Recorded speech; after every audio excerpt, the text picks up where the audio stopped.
You're listening to Studio 809 Podcast. This is what community sounds like.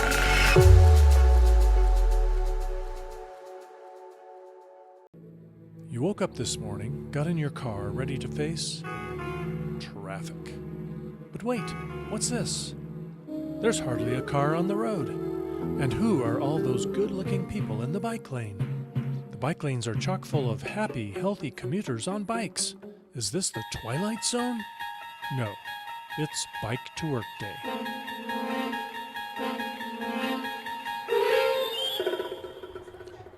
And we're live. All right. Good morning, Dave. Hey, Al. Welcome to the live stream Bike to Work Day breakfast station edition of Loving the Springs. Look at the sun's out. I thought it was going to be talking from the dark this morning. Talk to the mic, Talk Jerry. to the mic. Talk to the hand. So here we are. We are at the, where are we? Well, first of all, what is this? What is Bike to Work Day, real quick? Bike to Work Day is a way to encourage people to ride their bicycles, get out of their cars, be healthy, enjoy the environment, and just have some food at almost, 200 stations throughout Colorado. Not just Colorado Springs, Yeah. but depending on where you are, you can ride and find some free food and happy faces willing to give it to you. And why do we do Bike to Work Day? To encourage people to get out of their cars, be healthy, and really start to learn about loving your city, your community. Yeah, and we'll talk more about that as this 3-hour live thing goes on. 3 hours. Yeah. But we have a lot of guests lined up. We'll be hearing from some of the other breakfast stations, and a number of people are going to stop by on their bicycles. You know what happened the last time we had a 3-hour tour? The weather started getting rough. That was last night. I know. A lot of our listeners are probably old enough to know Al's reference. But also one other reason, and I think it is to thank the people who ride their bicycles to work regularly. Thank the people who do ride their bicycles for transportation. Thank the people who leave their cars at home or maybe don't even have a car. Yeah? Okay. Judging by downtown, that's more and more all the time. That's we right. have a urban core developing here in Colorado Springs. And so second on my to-do list for getting started is where the heck are we? We're at a breakfast station that we've set up at on the patio at the Next Us. What is the Next Us? Well, we've got somebody special here to tell us about it. Judy, hi. Hey, good morning. Morning, Judy. Bright and early. Too early. Well, you guys have been working hard already. So Judy Paring is joining us, and Judy is the, I try to come up with a new title for you every time you join us. She's done, you actually co-hosted the Next Us podcast on Studio 809 podcast That's for a while. right. And you've been a guest on Loving the Springs. Uh-huh. We'll put a link to that episode in the show notes. But you're also the maven, the matriarch of the Next Us, the inspirational goddess. Oh, wow. Thank you. Well, I just like to see myself as an invitation behind a space that just allows everyone to pursue their own dreams and contribute to the local community as they are each able to do so best. So let's give people a little more detail. So it's sort of a co-working space. But Yeah, basically we're right downtown, really easy to access, really easy to park, and we just allow a flexible configuration space for people to provide whatever services they do professionally to the local community on a flexible basis as it works for them. So we do have event rooms, conference rooms, private office rooms, treatment rooms that are all available hourly, custom part-time or full-time. Yeah, but a kind of a super co-working space, and I know you probably don't even like to use that word co-working, but for people who have a hard time wrapping their head around it. Sure. But this is one that's kind of special. If you just want to do business, maybe this isn't the place for you. But if you want to do magic, this is the place. Oh, Dave. Yeah, I like to say we're rooted in health, wellness, and fitness. So we are a little bit different than the typical co-working space. But we have people, we say, all ages, all stages, all walks of life. So it really is just kind of a blank canvas, and each professional is their own artist. Well said. Well said. Thank you. So anyway, I want to thank the folks at the Next Studio 809 podcast. Our studio is in this building. We're just at the north end of downtown. It is very convenient, awesome vibe. Judy, thank you for supporting Studio 809 podcast. And we kind of rammed our way into doing this breakfast station. I know you had other things on your agenda, and yet I know you stopped what you were doing and worked hard to make the patio really welcoming. So thanks for doing that. Hey, anytime that we can support the earth and local community, we're here for it. All right. Well, thanks. Absolutely. Thank you. Have some pancakes and bagels, and have a great day. Thanks a lot again, I Judy. appreciate you guys. All right. So that's how the local guest works for this. And while you were speaking, we've already had 2 cyclists stop and grab breakfast. All right. Yeah. A little bit here. So I know you're not on your way to work today, but I bet you rode in. You know, I have to admit that I did not because of this event. Ah. But I do have multiple bicycles in my van just in case I get to go mobile and catch some of the people on the road. I love it. I love it. That was the concept I had in my head. So, Melissa, if you're listening to us, I lost her, but I think, I lost her video, but I think I've got your audio turned way up, so talk to us. Hello, Melissa. Looks like she might be coming back in. It's hard to tell. We'll leave her up just in case she does show up here. Where is Melissa? Tell us about her.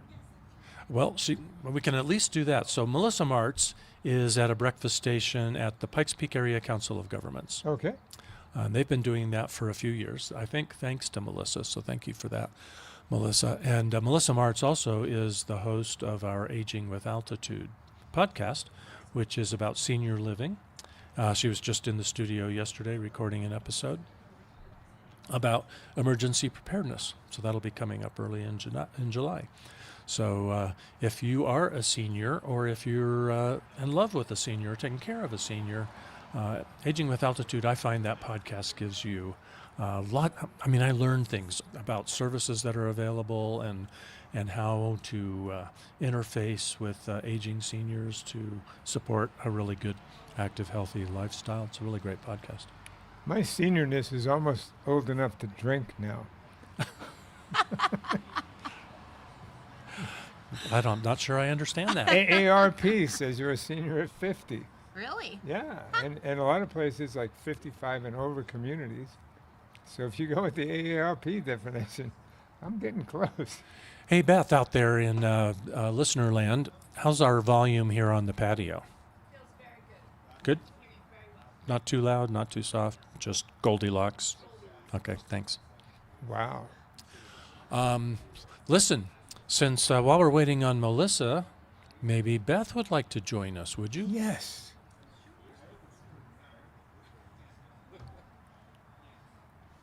Big round of applause for Beth Ralstead. Beth Ralstad, she's a podcasting superstar. Hello, friends. How are you this morning?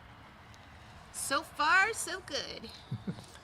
Yeah. And how are you? We made you get up pretty early today to help us. Yeah, I'm great. I've already done a Facebook Live from the sidewalk to announce to my friends and remind them that we're here doing the breakfast station for Bike to Work Day. But at the end of my day, I'm looking forward to leading a woman's ride out of the Buffalo Lodge. Yeah. So you are a bicyclist extraordinaire in addition to a podcaster extraordinaire. I do enjoy getting on my bike. I do enjoy. But let's talk a little bit about, first of all, professionally, you and a few people from your nonprofit are down here helping at the breakfast station at the Next Us. Tell us a little bit about your organization. Sure. So I'm the CEO of Homeward Pikes Peak, and we host a Place for Everyone podcast where we discuss issues related to housing, homelessness, recovery, and resilience. We have been doing this for about 6 years, trying to elevate the stories of our partner organizations and the experience that people have when they're living with very low incomes and trying to get out of this complex situation that we just call homelessness. And in your capacity as executive director of Homeward Pikes Peak, you also host the A Place for Everyone podcast. That's correct. So A Place for Everyone has been a great forum for us to talk about the work of Homeward Pikes Peak. We serve about 1,000 people a year in our community through a variety of housing programs and outpatient treatment services and street outreach. So the podcast is a great way for us to share with the community the impact of Homeward Pikes Peak. Yeah, and a very cool podcast it is. You'd be surprised if even if you have a roof over your head and you feel very secure about being housed, there's still important things that you can learn about your community and your fellow citizens. Yeah, for sure. I have interviewed an individual, Pat Rigdon from the Downtown Partnership, and talked about our work in the Clean and Safe program in downtown Colorado Springs that affects and impacts all visitors to downtown. We've talked with service providers, and if you are a neighbor in this community, I think the work of Homeward Pikes Peak brings you into our community of support. Well, thanks for doing that. Thanks both for doing Homeward Pikes Peak, and thanks for doing the A Place for Everyone podcast. But that's not enough. You have another podcast. Oh, yes, I do. I'm a part of Pikes Peak Women, and we have the Elevating Women's podcast. Isn't it called Elevating Pikes Peak Women? Elevating Pikes Peak Women. Okay. I need more coffee, Dave. It is early. Me too, yeah. Elevating Pikes Peak Women has been a phenomenal collaboration with our community. We seek to encourage women to participate in the community, get involved in boards and commissions, consider running for office, and we really try to elevate issues that are affecting women and families in our community. It's been a lot of fun. I do the podcast with Melissa Martz and Brenda Morrison, and I'd love to thank Mary Lou Makepeace, who was our stalwart host for about 5 years. That's great. Well, thanks for all that podcasting work and the bicycling, and Thank you, Dave, for being our champion and our convener. Really appreciate you. well, thanks. You're welcome. That's what Studio 809 podcast is all about, giving the microphone to good people doing good things here in our community in the Pikes Peak region. We want to have local residents who are well-informed and really engaged. And we started Studio 809 podcast because we felt like there was a need for that. And you do a great job of that, Dave. You're leaving a legacy. I was in Poor Richard's the other night, and a woman said, "I know your voice from the podcast, Loving the Springs." And that's the first time anybody's ever said that to me. I recognize you by your voice. You're a celebrity. And of course, Carrie here is a celebrity anyway. You'd be a celebrity. You were a celebrity before you decided to lend your star power to this podcast. Maybe infamous versus famous. Yeah, for sure, for sure. But why don't you guys tell us quickly a little bit about yourselves, the regular co-hosts for the Loving the Springs podcast, and what's the Loving the Springs podcast about? It's all about finding why each individual that we interview loves the Springs and hear a bit about what they're doing in the Springs, building community each day and throughout their lives here in the Springs, both Manitou and Colorado Springs. Yeah, but it's about more than just the personalities we talk to, right? I mean, it's about the things that are going on, important issues.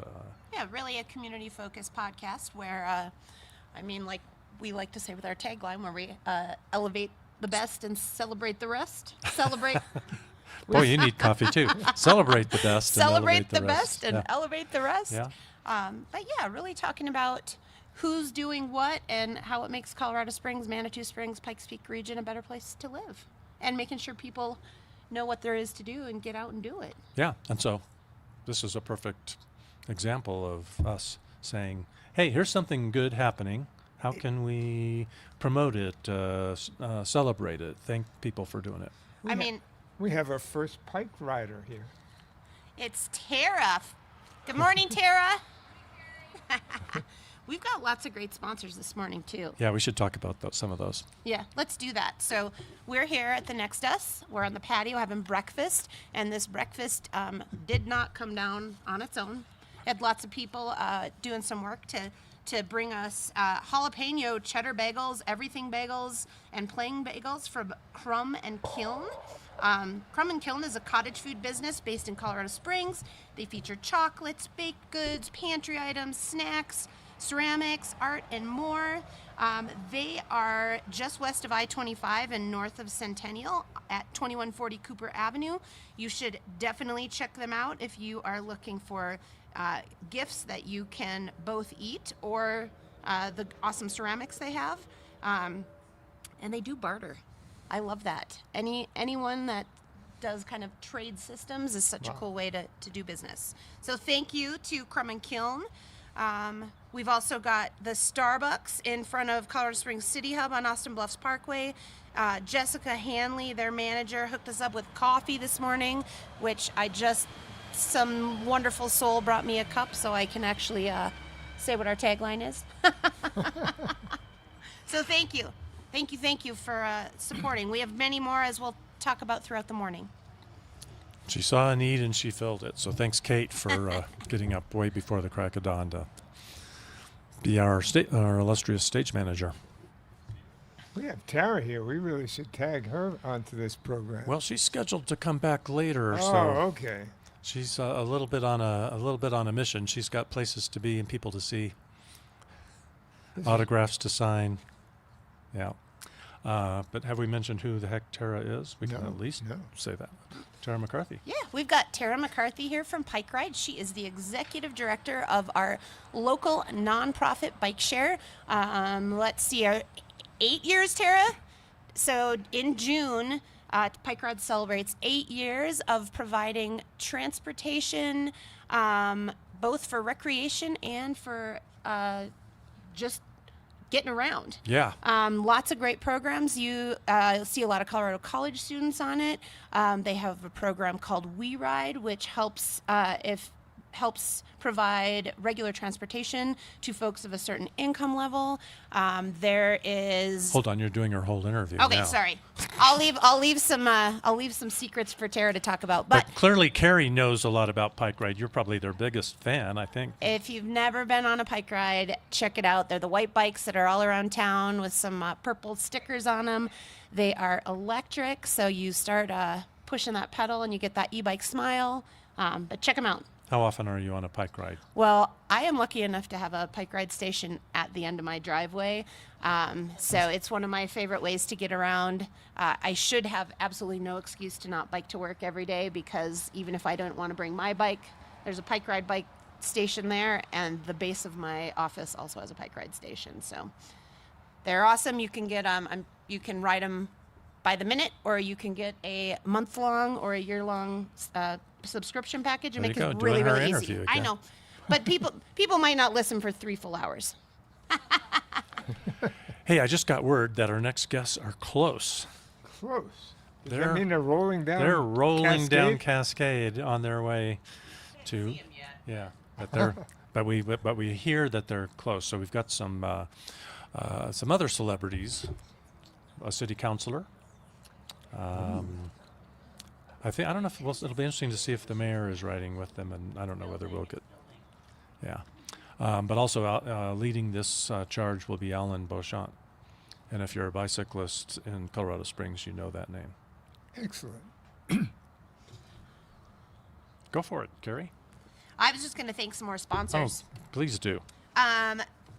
We had the Peak Alliance for a Sustainable Future covered costs this morning on some of the breakfast items that we have. They are a nonprofit organization that strives to promote regional sustainability in the Pikes Peak region and to advance the regional sustainability plan called Looking to Our Future, Pikes Peak Region 2030. You can learn more about them at peakallianceco.org.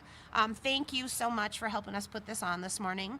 And we will be hearing from some folks at this from this sponsor in a bit, the Buffalo Lodge Bicycle Resort. If you've been over there, you've probably had the delicious pancakes that they do make in their lobby. Tori and the resort brought us pancake batter, syrup at the griddle this morning. So we are flipping hot pancakes if you're interested. If you have never been to the Bicycle Lodge or the Buffalo Lodge Bicycle Resort, you really ought to check it out. It is a historic bicycle-themed motor lodge run by Tori Giffen, who is the host of Pedal the Springs podcast. They do so many cool things. They do bike rides from there. They often have gatherings and live music on site. She's got a pool that you can become a member of. Super cool. That's a real community hub. Yeah. Hey, BicycleResort.com. yeah. Hey, why couldn't the bicycle stand up on its own? I don't know, Dave. It was too tired. Oh, my God. Stay tuned. There's more. That's There's a more bad just like that. unicycle joke. Hey, I've got to go grab a couple signs that I forgot to give to our breakfast crew, so you guys are on your own for a minute. So, Sounds good. Uh-oh. all right. That's dangerous. have Leaving fun. Carrie and I on our own. Do you know any bike jokes? I don't do bike jokes. I'm serious about cycling. What's that shirt that I see on Ruth here? Pedal the Springs podcast. Another 809 podcast that's done actually by Tori Griffin. I love Giffen. it. I saw there's so many podcast T-shirts out this morning. I didn't even know that there was an Studio 809. Hadn't seen that one before. You guys have sporting the cool fashion. Do you have a podcast T-shirt? I don't. I need one. I know. We need one. It's time to make one. Dave, we need a T-shirt. Yeah, he says yes, we will have a T-shirt. So tell me, Carrie, what was your best bike ride recently? Ooh, let's see. Well, I think I remember telling you a couple months ago or so that I had my elbow checked, and supposedly I'm old and I have bursitis, so I had to take a little stint off. That first ride, after it felt better, I got back on and did about a 17-mile ride. Nice. Got on the Monument Valley Trail and headed up north to Woodman, and then came back down and grabbed Rock Island and went out to Powers. So I really like that you can get to so many edges of town, You basically can. not on the street. Yes. So that was great because it was kind of that first ride back after a while. The trail system is vast. It's not all that well connected in certain places, but it is big. It is big. And once you find out the opportunities that are there, you can really travel around this 200 square mile city that we have. Yeah, it's pretty awesome. It is big. When I was riding my first century ride, I was trying to make sure to, get good mileage for rehearsal, training. And I did love how I basically would make a cross across town and go every direction and was able to get easily 100 miles of training. And you could go out to Powers, go up north to Woodman, go down south to the Nature Center, Yes. and west over into the end of Manitou. There are many. Yeah. There's more than that. Yeah. Here comes Oh, look at that. the contingent, so brightly colored. They're coming. If you can't see this because you're only listening to us, there are multiple cyclists coming south. Good And we even have morning. Nancy Henjum leading the crowd in a most colorful outfit. And Kimberly Gold. I love it. We've got our guests, our famous folks, and there he is. Leading the man pack himself. from the rear, Alan Beauchamp. The late, great Alan Beauchamp. The late, great Alan Beauchamp. Oh, look at this. Only late because he's really right on time. It's good to have him here. It wouldn't be Bike to Work Day without Alan. I wonder how many stations Alan's hitting this morning. That's a good question. It's a real trick to try to get to all of them. Because the window is small. 3 hours seems like a long time, but Yeah, I don't think you could pull it off unless you were on an electric bike. and breaking the speed limit probably too. All right. Yeah, so Nancy's availing herself of the food. So there's food here. So if you are at home listening to this live stream and you were thinking about getting in your car and driving to work, forget about it.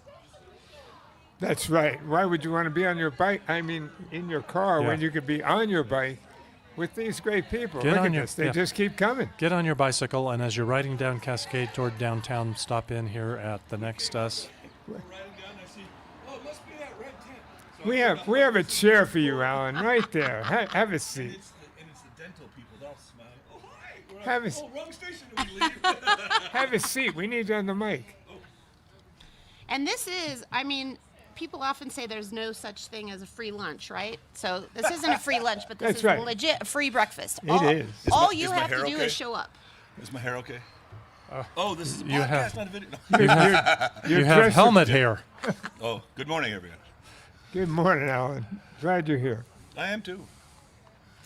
Are we your first stop outside of the dental tent? Yeah, we did a drive-by dental waving, and I promised them we'd be back. Yes, we started at the Legacy Plaza and did the kind of the flipping the pancakes and the media hits there, and now we are off on our way, and I have the absolute pleasure of having City Councilwoman Nancy Henjum and Kimberly Gold with me, and Kimberly said all she wants to do is ride bikes this morning and visit stations and celebrate Bike to Work Day. That's That is so cool. awesome. That's cool. And from here, we're going to head over to Monument Valley Park for one of the big mega stations. And then we're going over the Ped Bridge, and I'm taking them down the Mesa Springs Greenway, kind of the hidden in plain sight trails, and over to the Midland Trail. And we're going to visit a few stops up there and then come back down with our ultimate goal of getting to the Bacon Station at the U.S. Paralympic and Olympic Museum. A bacon station. I'm surprised that wasn't first, Alan. Hey, Oh, you got to Kaisen. work into it. Kaisen, you're bumping into the pole and knocking our camera down. Can you fix that, please, sir? Thank you. And stay away from that pole after Oh, that. see, yeah, I knew there was a camera. Hey, out here Daniel, can you cut to a different camera? somewhere. Oh, that's kind of cool. We It's have like a- real live action. Yeah, that's cool. There we go. Oh, Thanks. that's cool. Live TV, Alan. We're hitting the big time. Oh, I'm telling you, this is. Sorry to interrupt. Oh, that's okay. What was your train of thought? You're all looking at me like I'm supposed Bikes to. to Work Day. Come on down. Kind of put me on the spot. No, so we've been involved with Bike to Work since 2001 when I moved here with my wife. And it was a Colorado Springs Cycling Club, and it used to be done with Mountain Metro, and it used to be a giant party downtown. And while that was fun, we used to get 800-900 cyclists, and I was on the Intel team, what have you. It really didn't meet the needs for our city. It was great if you lived in and around downtown, but people in Briargate and up north, they're not going to ride all the way downtown for a little breakfast and ride all the way back. So this new model that we do with the widely distributed stations meets the needs of our riders where they're at, especially like right here with the Cascade buffered bike lanes. So being able to commute, hit a couple stations on the way into work, it just really helps celebrate the infrastructure that we have, and also to highlight the infrastructure that we still need to continue to build out so more of our city is bikeable and walkable. That's great. And Alan, you want to mention something about your employer? Oh, yes, absolutely. I'm with the Trails and Open Space Coalition, and we've been around about 40 years or so. We do parks, trails, and open space advocacy. The intersection for bicycling for us is many of our urban trails form a network that's about 131.44 miles right now. The city just documented it. About exactly. What was that? 131.44. Yes, Okay. 0.44. Approximately. Yes, and so city did a great job, came up with a really cool urban trails map. And that is, I consider our urban trail system to be the circulatory system for human scale travel all throughout Colorado Springs. And when you look at the map, it looks like a circulatory system of a human body, if you will, but just spread across the city. And so our people can hop on the urban trails and go for miles, be for recreation or transportation, getting to work, or just getting to the local park that they connect you to. And so our urban trails are super popular, super, super important. However, like the Cascade buffered bike lanes that you see out here, our urban trails are cool, but they don't take you exactly where you need to go. They'll take you for miles and miles and miles and get you close, but it's those connectors, it's those safe, walkable and bikeable connectors to come off the urban trail and get to the places you really want to go. Could be from your home, it could be to the downtown YMCA. I always like to use Josh and John's as an example in the center of downtown. So the work that we do is to increase the connectivity, so more urban trails, better connections to all the primary destinations that people would like to go. And I believe if we can increase that 131.44 miles to possibly 200 miles. 0.44. No, just around 200. Okay. We would then have a network that would meet the needs for even more of our citizens. Yeah, so thanks for your work on that. And we're going to be, Loving the Springs, we're going to be big supporters of that. Absolutely. Fantastic. Do you want me to go get the next panelist? Only because I know you've got a schedule to keep too, so we shouldn't. Well, no. So you want? Yeah. Yeah. Do you mind? Okay. Thanks. No worries. Thanks, Alan Beauchamp. You're welcome. Do you drink coffee? I do not. Okay. Then this definitely was not for you. Hey, It's Kaizen. all for you. Yeah. Hey, Kaizen. Did you get the signs put out in the? Okay, good job. Thank you, sir. I saw we also have another Pike Ride staffer here. We've got Alexa. All right. Alexa, who? From Pike Ride. She does all of their marketing, Oh. community outreach, social media. We should be interviewing people. I know, Let's- right? I think we've got Where's a- Kate? Kate needs to Speaking- be snagging people for us. So I think Buffalo Lodge is standing by, but I think before we go to Tori at Buffalo Lodge, we're going to talk to Nancy Henjum, who is a Colorado Springs City Councilor. She's having a bagel. Oh, she's You having a can't- bagel. Well, Nancy, if you can stick around for 10 minutes, we'll talk to Tori first if you want. Okay.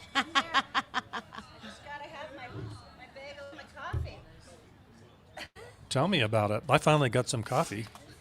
Way too late. Hi. Right there. Hi. Thanks for Good joining us. morning. Hey, Nancy. So happy to have you here on a bike. I'm so happy to be here on my bike. You know, my saying is you cannot have a bad day if you're on a bike. It's not possible. I can agree with that 100%. Yeah, it's true. Well, I'm just going to be a downer and say it is possible to have a bad day if you're on a bike. And so if you're a motorist, please help make sure no bicyclist has a bad day. Well, It's, you know it's what I the mean. UPDs, the unplanned dismounts, that become the bad day. While you're on the bike, life is good. Yeah, yeah.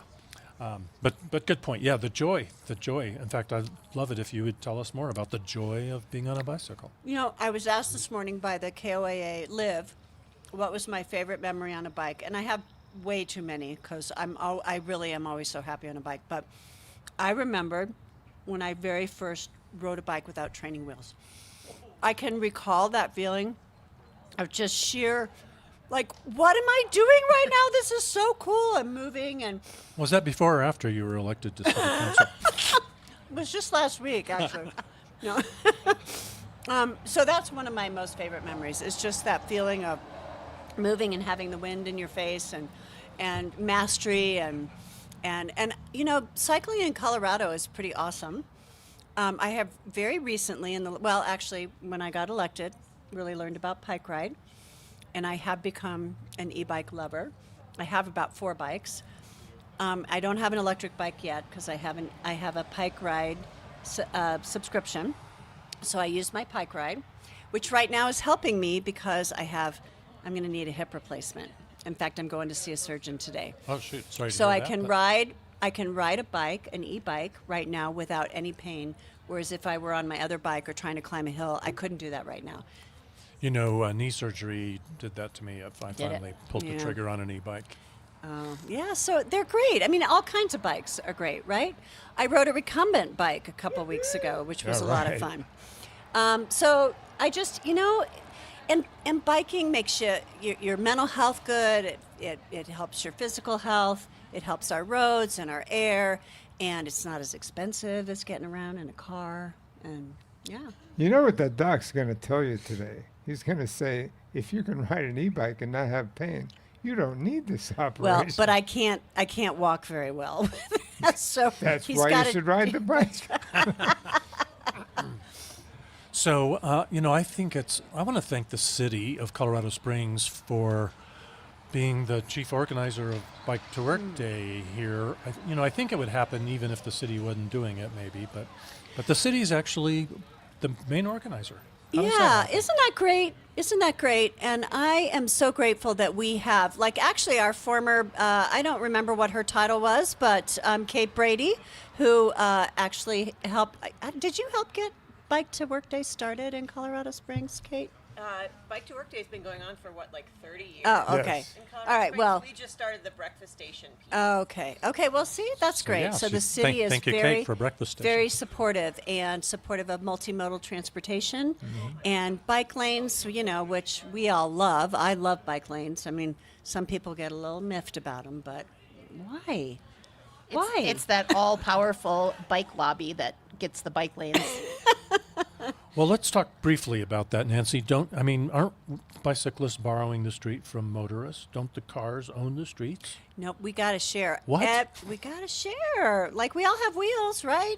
Cars have wheels. Bike have wheels. Bicyclists pay taxes? We do. We absolutely do pay taxes. And the roads are for all of us to use and to use safely. And there's a way to design our roads in a way that everybody can drive and ride a bike and get on a scooter or whatever safely around our city. And we have great trails too, by the way. We should call that complete streets. Huh, what a concept. It is. It's a great idea. And I just want to mention, usually I don't see this, but just the last few days I've noticed a lot of people, motorists, who have been driving, kind of wandering into the bike lane, just as they're driving along. No bicyclists there. And I just want to say, I want to put in a PSA for safe motoring and respecting other people on the road. Me, when I'm in my car, I do not wander into the bike lane because one day there's going to be a bicyclist there. And in fact, today there are lots of them, hundreds of them. Do you know my less than 5-year-old is now riding his bike. He just learned about 3 weeks ago to ride without, he had a strider. So now he's riding. And he rides from his house down the Weber Street bike lane to his daycare over here on Nevada at Colorado Wow. College. He's less than 5 and he's using a bike lane with his mom, of course, and, riding next to him. But yeah, stay out of the freaking bike lane, man, because there's my grandson's in there. Yeah, There we go. You never know. You might not see that bicyclist who's coming up behind you. So just And stay out of the it. law recently changed, like in the past month. In fact, it may not even have gone into effect yet. I think it's July 1st, where it is now illegal to park in a bike lane. It just used to be not the right thing to do, but Now now it's it is illegal. illegal. Yeah. Oh, that's great law. That just passed. Yeah, it passed, and I think it's effective 1 okay. July. Perfect. I love And that. that's the whole state. Yeah. All right, so You done with me? we should let you eat your bagel. Thank you for We'll stopping never be in. done with you, Nancy. And thank you for all you're doing for supporting bike infrastructure Oh, yeah. as a city council. And the community as a whole. Well, you thank do you. way more than just bikes. Well, and thank we you. appreciate you being here. Thank you. I appreciate you all being here this morning and having this really fabulous bike station for Bike to Work today. That is an incredible jersey you're wearing, too. So. Oh, and you know what is underneath it? I got to show, I guess, are we on camera? I actually have. I loved, I just am a little chilled still, but I love this Oh, city. stand up. Stand up. That's the official T-shirt of our podcast. That's great. I love it. Super cool. Yeah. We got to get a photo of that, somebody, please. I'll take my shirt off. Okay. This is not the typical shirt. Our ratings are going up. Nancy There we go. Nancy Hensham is disrobing here. That is That's our a great T-shirt. T-shirt. Yes. Thank you, Nancy. Yeah. Thank you, guys. Great to see you. One more time with the. All right, great. thanks, you guys. All right. Show your T-shirt. For practice, would you be open to doing it? And I said, sure. So, of course, Pike Ride came through, and we were on the Midshicks Run Trail, and I just had the time of my life. And I kid you not, I think since last June, I've probably cycled about 2,000 miles. Wow. Yeah. That's awesome. Yeah, it's been amazing. It's been amazing. Wow. So, are you? Is there an awards program? There should be. Yeah. Maybe Alan should make it. Turn in those miles for something. So seriously, you are just on a bike every chance you get. Every chance I can. I use it to commute. I use it just to have fun. It is just really integrated into my life. Any disadvantages? Not enough bike lanes in Colorado Springs. That's the disadvantage. That's it. Yeah. Yeah. But Yeah. we're working on that. Yeah, so we're working on that. I think I know a council member who might help us out. Looking at you, Nancy. I would say we are really fortunate to have so many trails, and just like if you go to whatever maps version you choose to use and you use the bike option, you'll see the difference between being on a car and being on a bike, and you can see that there are safe ways to get to a lot of locations within Colorado Springs. The other thing that honestly I was really worried about is, I'm not a fit person. Like an active lifestyle, I wouldn't have said that was my lifestyle last year. And I was like, oh my gosh, am I going to have balance? Am I going to be able to do this? I'm going to be out of breath. I'm just going to be a hot, sweaty mess. But I think that's the beauty of the e-bikes, especially Pike Ride with the pedal assist. It doesn't matter your fitness level. You have this easy entry into bike riding without being a hot, sweaty mess. But maybe on days like today. But maybe on days like this summer, you're going to be a hot, sweaty mess regardless. But you really, it made it accessible for me, and it's opened up a new way of being in my body and being active with my body that nothing else has. Well, be sure to visit studio809podcast.com to order your T-shirt that says "Hot Sweaty Mess." We'll get that out right away. So after 2,000 miles, do you feel more fit?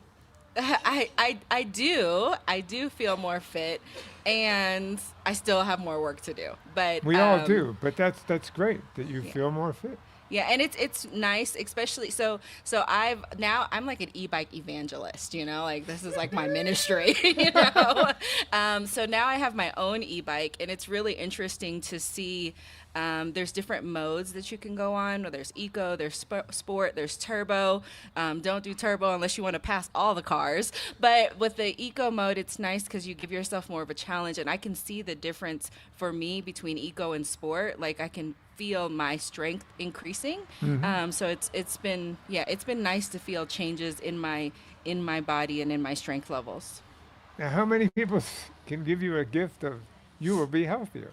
And That's true. bicycling does that. Yeah, and give you peace and joy. Yes. Yeah. That's great. What an affirming statement. Well, listen, Kimberly, we'll give you more mic time if you make it back by later today. But if you don't, I'm glad we got your work done now. Okay, thank you. Thanks for your flexibility, and thanks for pushing the pedaling. Enjoy your rides. I bet you'll have a good 50 miles in from the route it sounds like Alan has picked out for you. And we'll be a hot, sweaty mess. All right, have a good ride. Ride safely. All right. Thank you, Dave, for the flexibility. That'll keep us intact as a group as we're going around all the other stations. Anything for you, Alan? Madonna? Like a bow shop, getting pedaled for the very first time. Cheyenne Mountain Hey, bike guess crew what? heading out. We can hear you now. Tori, you've got volume. We can hear you. Yay! I can hear you too. Good morning. Fabulous. It We has got been busy Tori. here. Good. You guys making pancakes there too? No, we're making waffles. We highly recommend the waffles with Nutella and whipped cream and strawberry. But we make a variety of offerings. But it's been happening here all morning. You can carbo load in one waffle. So we're out here. We've got the owner of Westside Bicycles, Graham Thompson. Graham, wave hi. We've got Graham out here. We've got Nate from Manitou City Council and a whole bunch of crazy friends and volunteers. That's awesome. we just had both the councilwomen on talking about why they're loving biking, and they are heading all around the city with Alan this morning. So it's nice to see everyone out riding. Yes, I mean we're probably at about 30 already so far this morning out at our stop. That's great. So Tori, Yes. you don't know anything. You don't know anything about podcasting, do you? No, nothing at all. I don't have a podcast called Pedal the Springs where we banter about all things biking in Colorado Springs and the Pikes Peak region. Ruth is wearing your T-shirt.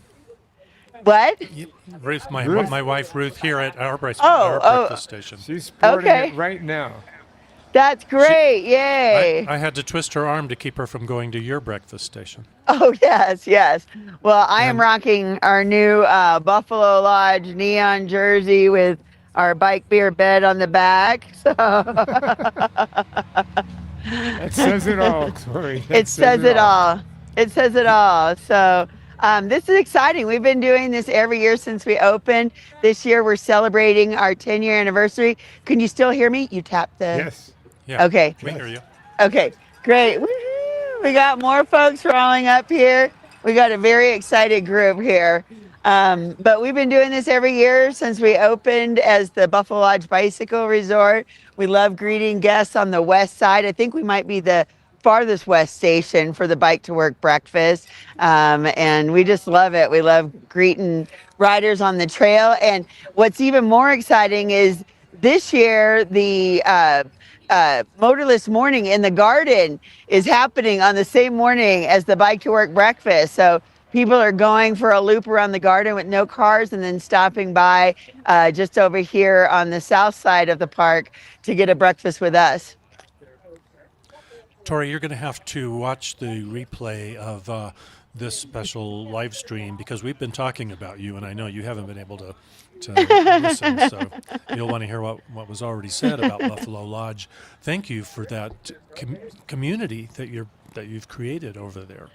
It's so much fun. I mean, just we're tucked in a neighborhood over here, and it's really become a community hub. And we love that we're just getting neighbors on bikes. We're getting all of our staff on bikes, and just spreading the bike love for Colorado Springs. You know, and real quick, if nothing else, hopefully some people watching or listening this morning are going to say, you know what? I haven't been on a bicycle in years. Maybe I'll give this a try. There are some great opportunities at the lodge every week for them to get started, aren't there? Oh, yeah. Well, you can just kind of, our guests are allowed to just grab a bike and roll around our property, just kind of try it out. We get to see a lot of first-time tandem riders. We get to see a lot of kids on striders learning how to ride their bikes for the first time. And then one of my favorite ways to fall in love with a bike is the e-bike experience. And we just got the 100th hike ride station at the Buffalo Lodge Bicycle Resort. And so you can ride to here, or you can pick up a bike and ride elsewhere. But those things are sure a lot of fun with their e-assist. And then there are some rides that take place from the lodge. Maybe those aren't beginner rides, but they're not advanced either, are they? Yeah. Well, probably the most beginner ride we have is we get the Up and Down pedal party that will come here about once a month and ride out of here. We also have the Manitou Spokes that ride out of the lodge on Tuesdays at 5:30. They have a flat and friendly ride, a hot and hilly ride, and then they have a mountain bike ride. So whatever you want to ride, you can come do that from the lodge on Tuesdays. And then Monday night, we bike the garden all summer long. And then all year long, we have our Saturday morning ride, which leaves at 8:30 in the morning this time of year. And we have two different paces, intermediate and a little bit faster. But it's great camaraderie. We usually get about 40 people out here, and we're quite a sight to see rolling through town. I think we have one of the biggest clubs. Hey, Tori, why do bicycle tire pumps keep getting more expensive year after year? Is it a joke? No, it's not. It's all about inflation. Oh! So I There's love one more ride that you didn't mention, Tori, and that's the ride tonight that Beth is going to lead. So tell us about that. Thank you. The Wednesday Women's Ride. That's It's right. brand new. It's brand new. Good morning. Woohoo! So the Wednesday Women's Ride just started this month or in June. Yeah, the beginning of June. And my friend Beth Rolstad, she's gone through the League of American Cyclists ride leader training. She's awesome. She's been one of my biking buddies for, I don't know, probably almost 20 years now. But and it's a really super cool hip group of women. It's a no drop ride, so we get a lot of mountain biker girls that join us, but it's mostly road and paved trail. That's That great. leaves And at no 6. reason not to come out and try a bike ride. No, yeah, we got something always going on. You can check out our calendar at bicycleresort.com. Now, I do have Manitou City Council Nate out here. Do you want to say hi? Sure.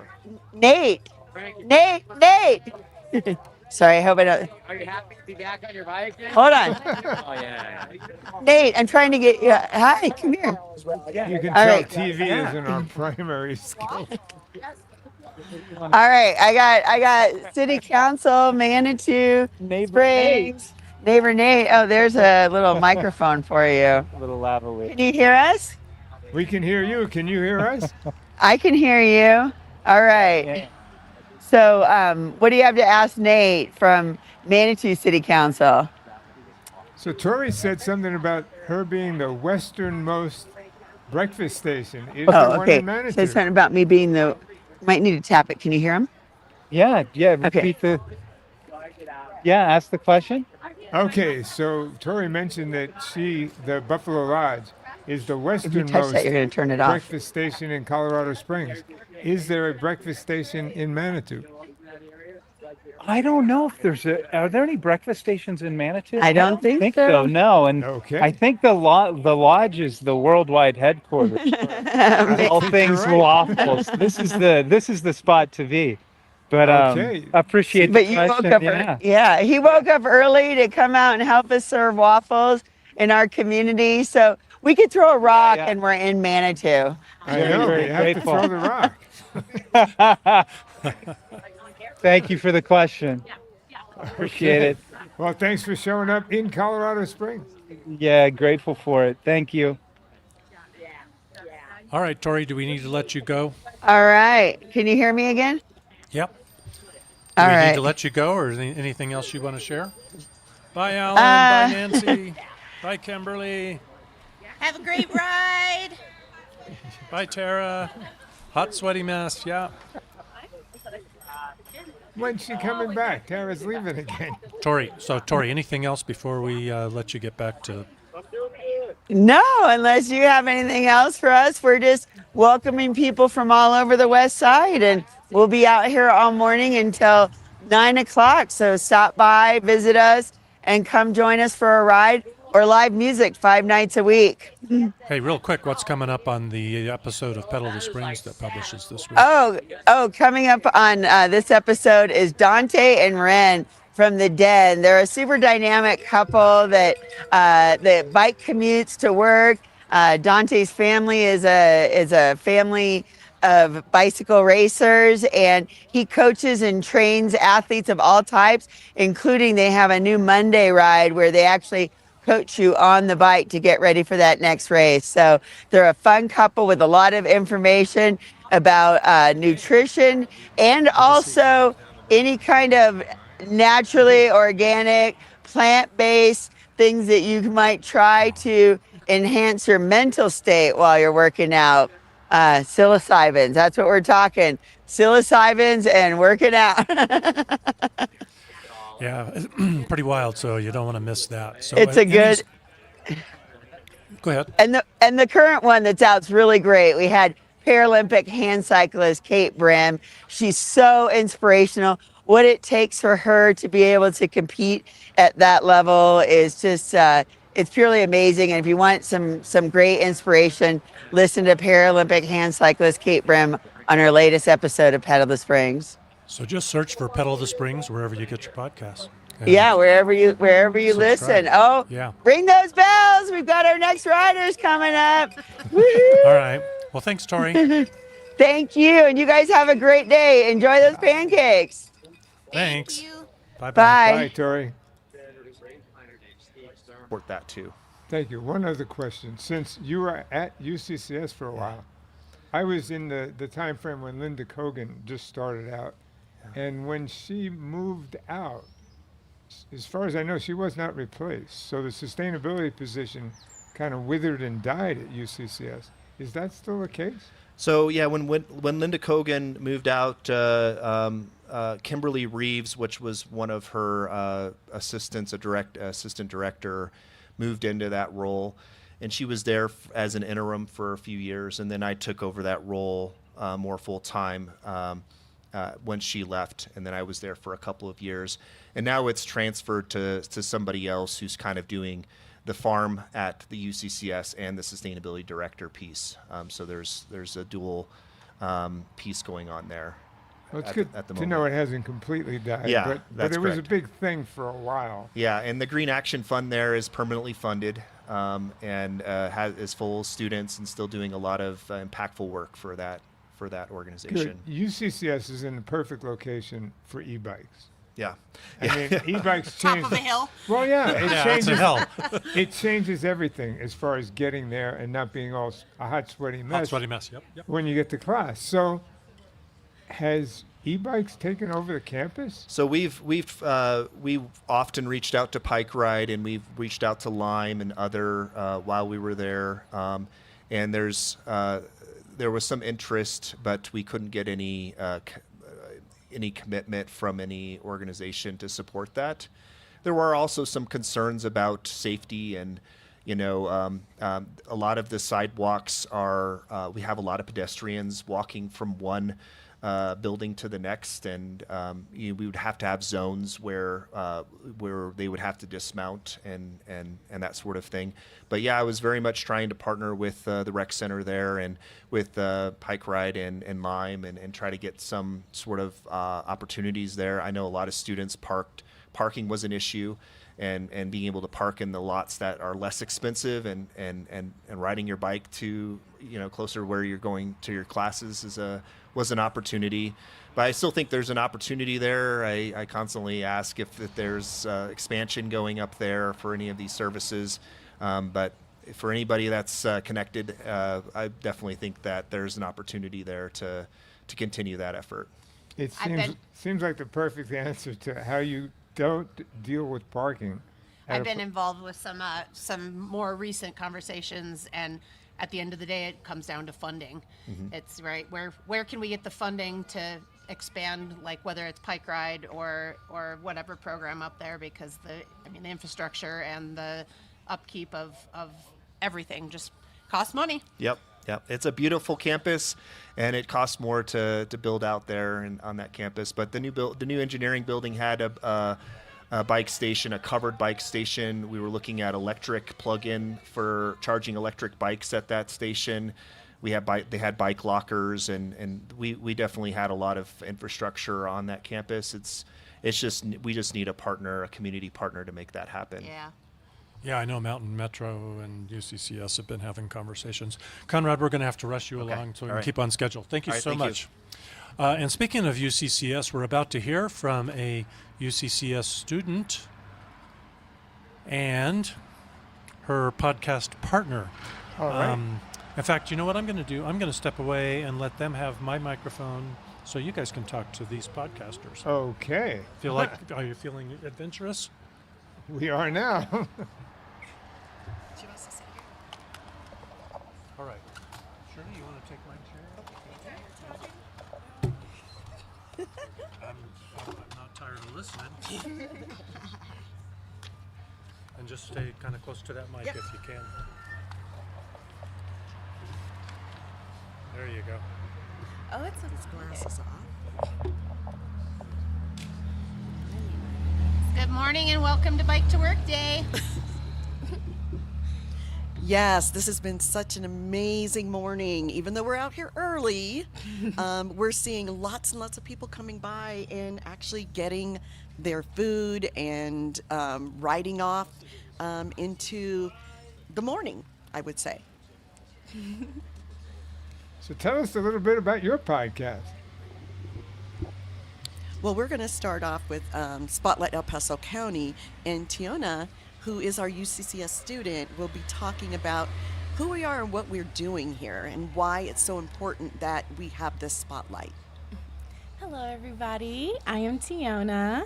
Good morning, Tiona. I am a student at UCCS, and I'm with Spotlight on El Paso County, a podcast that is dedicated to highlighting the voices, businesses, and stories that truly shape our community.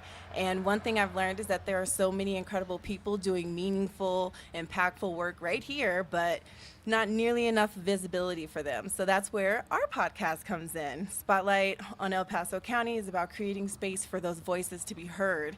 And whether it's a small business owner, or creative or leaders or everyday people making a difference in the quiet but powerful ways.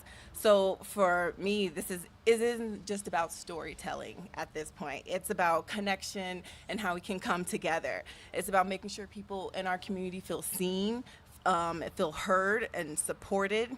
So we prioritize wellness, and we want to take time to connect. So if you're here today and you have a story or a business or a mission, or even know someone who deserves to be in the spotlight, come find us.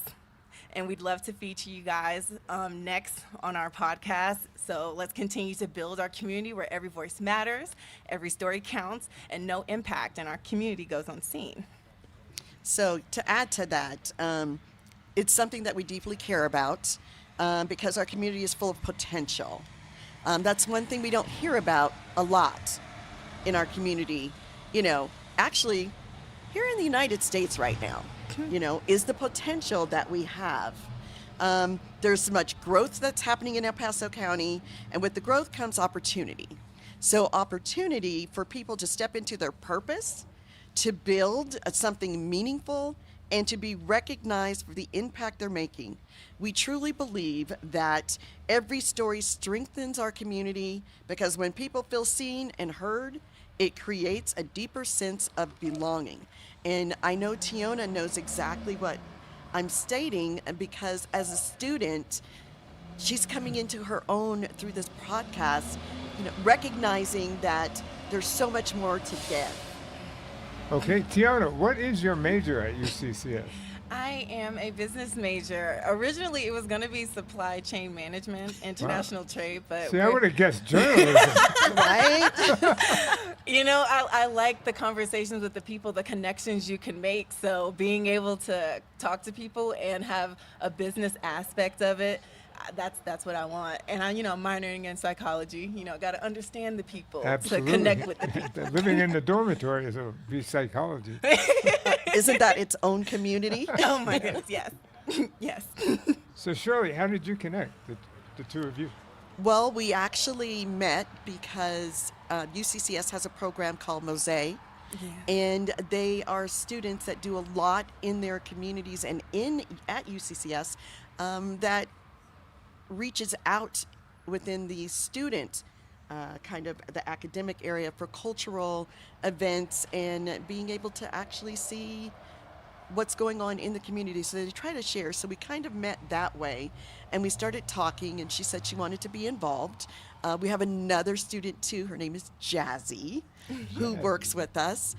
But I looked at when we talked about this podcast, we need to have more people, our younger people, stepping up and being responsible for having the conversations. Because as we know, iPhones, iPads, all those things take up a lot of their time, and we really need to get them back in front of people and interacting with people.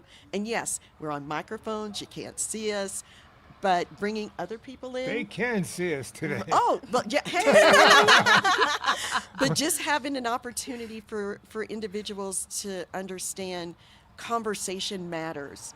being able to speak and talk to each other matters, and understanding where you're coming from matters. Now, we're talking about matters. What about voting? And I got to put Tiona on the spot. Are you registered to vote? I most definitely am. Yes. I made sure that as soon as I moved here, I was like, Thank I'm you, getting thank you, registered. thank you. And all my grandkids, they vote, that are able to vote. And we're looking to see about getting other individuals talking to their students, or what we call our high schoolers that are making that change to 18 to be able to vote, because we need to start early when the kids are sophomores, teaching them about, Yes. what the system is, how they vote, and why they vote. So it's Bike to Work Day, and we're talking about podcasts, and you're at UCCS, and we just had Conrad. So do you ever ride your bike to UCCS? Unfortunately, no. I live too far. Okay. I actually commute. Where I'm at, there is no sidewalk or a bike lane, so it actually is pretty dangerous. So I'm worried I might get hit before I make it to school, so I'd rather just drive. And even on campus, it is a little difficult to ride your bike. There's a lot of dismounting and mounting back up and finding somewhere to park your bike, because sometimes it could be, overflowed. But yeah, I wish I could. No That'd be problems with parking, right? Where's the last group? Yes, there are so many problems with parking, but that's above my pay grade. I'm gonna wait till it's time for me to vote on it. So that's where a bike can come in, is that last mile. And I don't know how much you're paying for parking. Do you know? So if I told you the VA paid for my parking. Okay, well, that's fine. Yeah. So then you don't have to worry about it. But that's part of the algebra of I'm not going to pay for parking. I'm going to buy this bike instead. And I know at some campuses, it's over $1,000 a year to park. So all of a sudden, the math starts making some sense if you can avoid every day going to classes by car. Riding a bike. I will use almost any excuse to buy another bike. So I like that. That parking costs too much. I need another bike. I'll There take you it. go. Take it. I like that. Well, and if you think about it, because I grew up in the 60s and 70s, that was our mode of transportation. You either walked or you rode a bike. And didn't matter how far, 6 miles, 10 miles, you were riding your bike to get to school or roller rink or any of those activities. Tell me you still skate. I try. Oh, awesome. So do I. I may use those little, I don't know what they call them, those little push Little things. bumper. Oh, yes. Maybe sometimes, but I grew up skating on a lake, and I grew up skating in a skating rink every Wednesday night. That's where we were. Got to get you on roller skates again. Right? Skate City's awesome. Skate City is awesome. We need to do more skate parties, though. They have adult nights. You can have all the party you want. See, I didn't know they had adult nights. That do, might be they something do. that I might need to look into and bring We'll talk later. women veterans. We're a big key to doing stuff like that. Awesome. Skating in the park.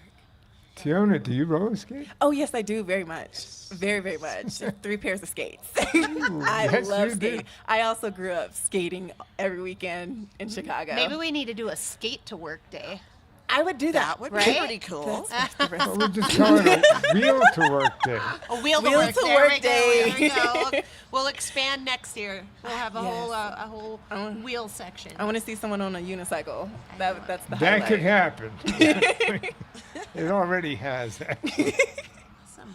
Well, do you guys have any last comments? Anything else you want us to know about your podcast, or anything to share before we keep moving on?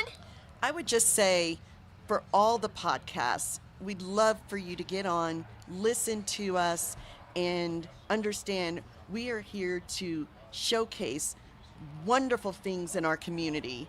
The next thing that's going on with Spotlight El Paso County is we're working with the Pikes Peak Diversity Council to put on an Everybody Welcome Imagination Celebration What If Festival August 1st at Colorado College at the Tava Quad.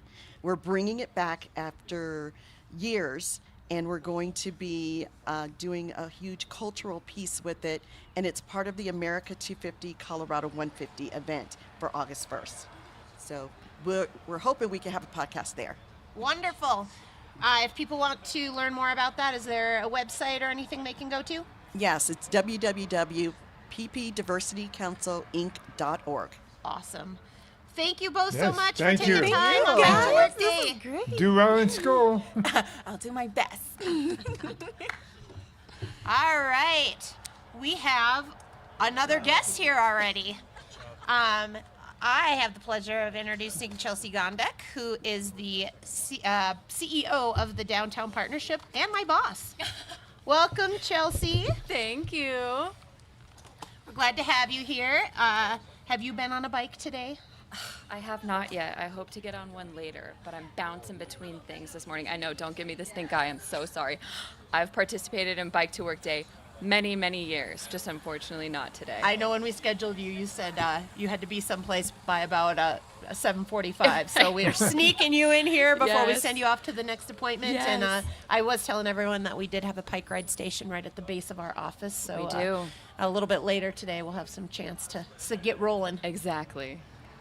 Awesome. Well, we would love to hear a little bit about micromobility from the downtown perspective. Yeah, well, I mean, I'm just super excited to be here on Bike to Work Day because I really think it's about making biking to work much more accessible. And I think that that's really at the heart of a lot of what we do for downtown, right? I know I've been on the podcast before and we've talked about, right, our plan of development, which really runs everything that we do downtown. And one of our 5 goals out of that entire plan is really about shaping our environment for humans, right? So for downtown specifically, we really focus in on opportunities to make it more safe, more accessible for people to get not only around downtown, but into and out of downtown. Funny enough, I was just in a meeting last week where someone was saying something along the lines of, we need to invest more in our urban trail system, which 100% gonna agree, and that's part of what we do at downtown. But it just became apparent to me that they didn't realize the extent of urban trails that we have coming into and out of downtown. I'd steal the saying that all roads lead to downtown, and that I just think that events like today really make that more apparent for people who maybe don't realize the great assets that we have. Speaking of assets, we heard there's a bacon station in downtown this morning. Oh, okay. We gotta report back. How quickly were they out of bacon this morning? Who do we have to thank for that? That was at the Olympic and Paralympic Museum, correct? That would be the Mountain Metros. And it was bike? Metro. Breakfast okay. station. Okay, yeah, probably. Bringing home the bacon. Yeah, Elaine probably handing out the bacon. Come here. Love to hear it. To hear that one's in downtown. That's crack for cyclists. You got to keep going, right? That's it. Yeah. I did a gravel ride in Sheridan, Wyoming. Cheyenne. Which one is at the top of Wyoming? Sheridan, Wyoming. Cheyenne's at the bottom. A couple years ago, and one of the stops on that ride was a PBR and bacon stop. The PBR is the way to my heart there. Yeah, right? That would keep me going. I'm a vegetarian, so I'm really happy for the bacon for everybody else, but I'd be there for the PBR. So Sheridan, just to put it in perspective, has a penny tax for their parks. We have a 1/10 of 1 cent tax for our parks. Yeah, trust me, I actually sit on the Trails and Open Space working committee. So, I think it's a good balance to what I do of really spending my time on our urban core. And I think it speaks to why I just absolutely love Colorado Springs, is we can have the best of both worlds, right? We can have this incredible downtown with all the cultural amenities that you look for in an urban center, but at the same time, we invest in our outdoors, recognizing that they are such a huge draw to what brings people to our municipality. And yes, we do invest maybe a tenth of a penny, which, some might say we could do more. But I think, to my earlier point, that we do take really good care, and we just have to amplify the story of all of these incredible trails that we have so that people realize, right, regardless of what part of town you're in, you can make it. downtown, Yes. on some of our trails and safely, right? And I think that's becoming a larger part of the conversation is how do we make more people feel comfortable riding their bikes, right? So how do we invest in that infrastructure that makes people recognize that like it is safe for me to get from my house and say north end of Colorado Springs all the way to downtown via trails that they feel like they and their kids can ride on. Yeah. Well, that just makes me so glad, Chelsea, that you have taken the reins of the Downtown Partnership. You bring such a great sensibility to it, so appreciate that. Yeah. And I think can we look forward next year to an asparagus breakfast station from the Downtown Partnership? Maybe like an egg bite. I don't know that I want just straight asparagus for breakfast, How about but a protein shake breakfast station? Oh, we'll just be whipping up the protein shakes. Yeah. No, I love that. with We are a some little berries. obsessed with protein at the Downtown Partnership. We do share all the ways that we're getting our protein these days so that we can bike and hike and use all our incredible trails. And that is another super cool thing about working in downtown. Like you said, we're in the urban center. It is absolutely city, but you can walk or bike out of your front door from work and all of a sudden you're enjoying America the Beautiful Park, which then has trails that go to every side of town. You can get down to Acacia Park.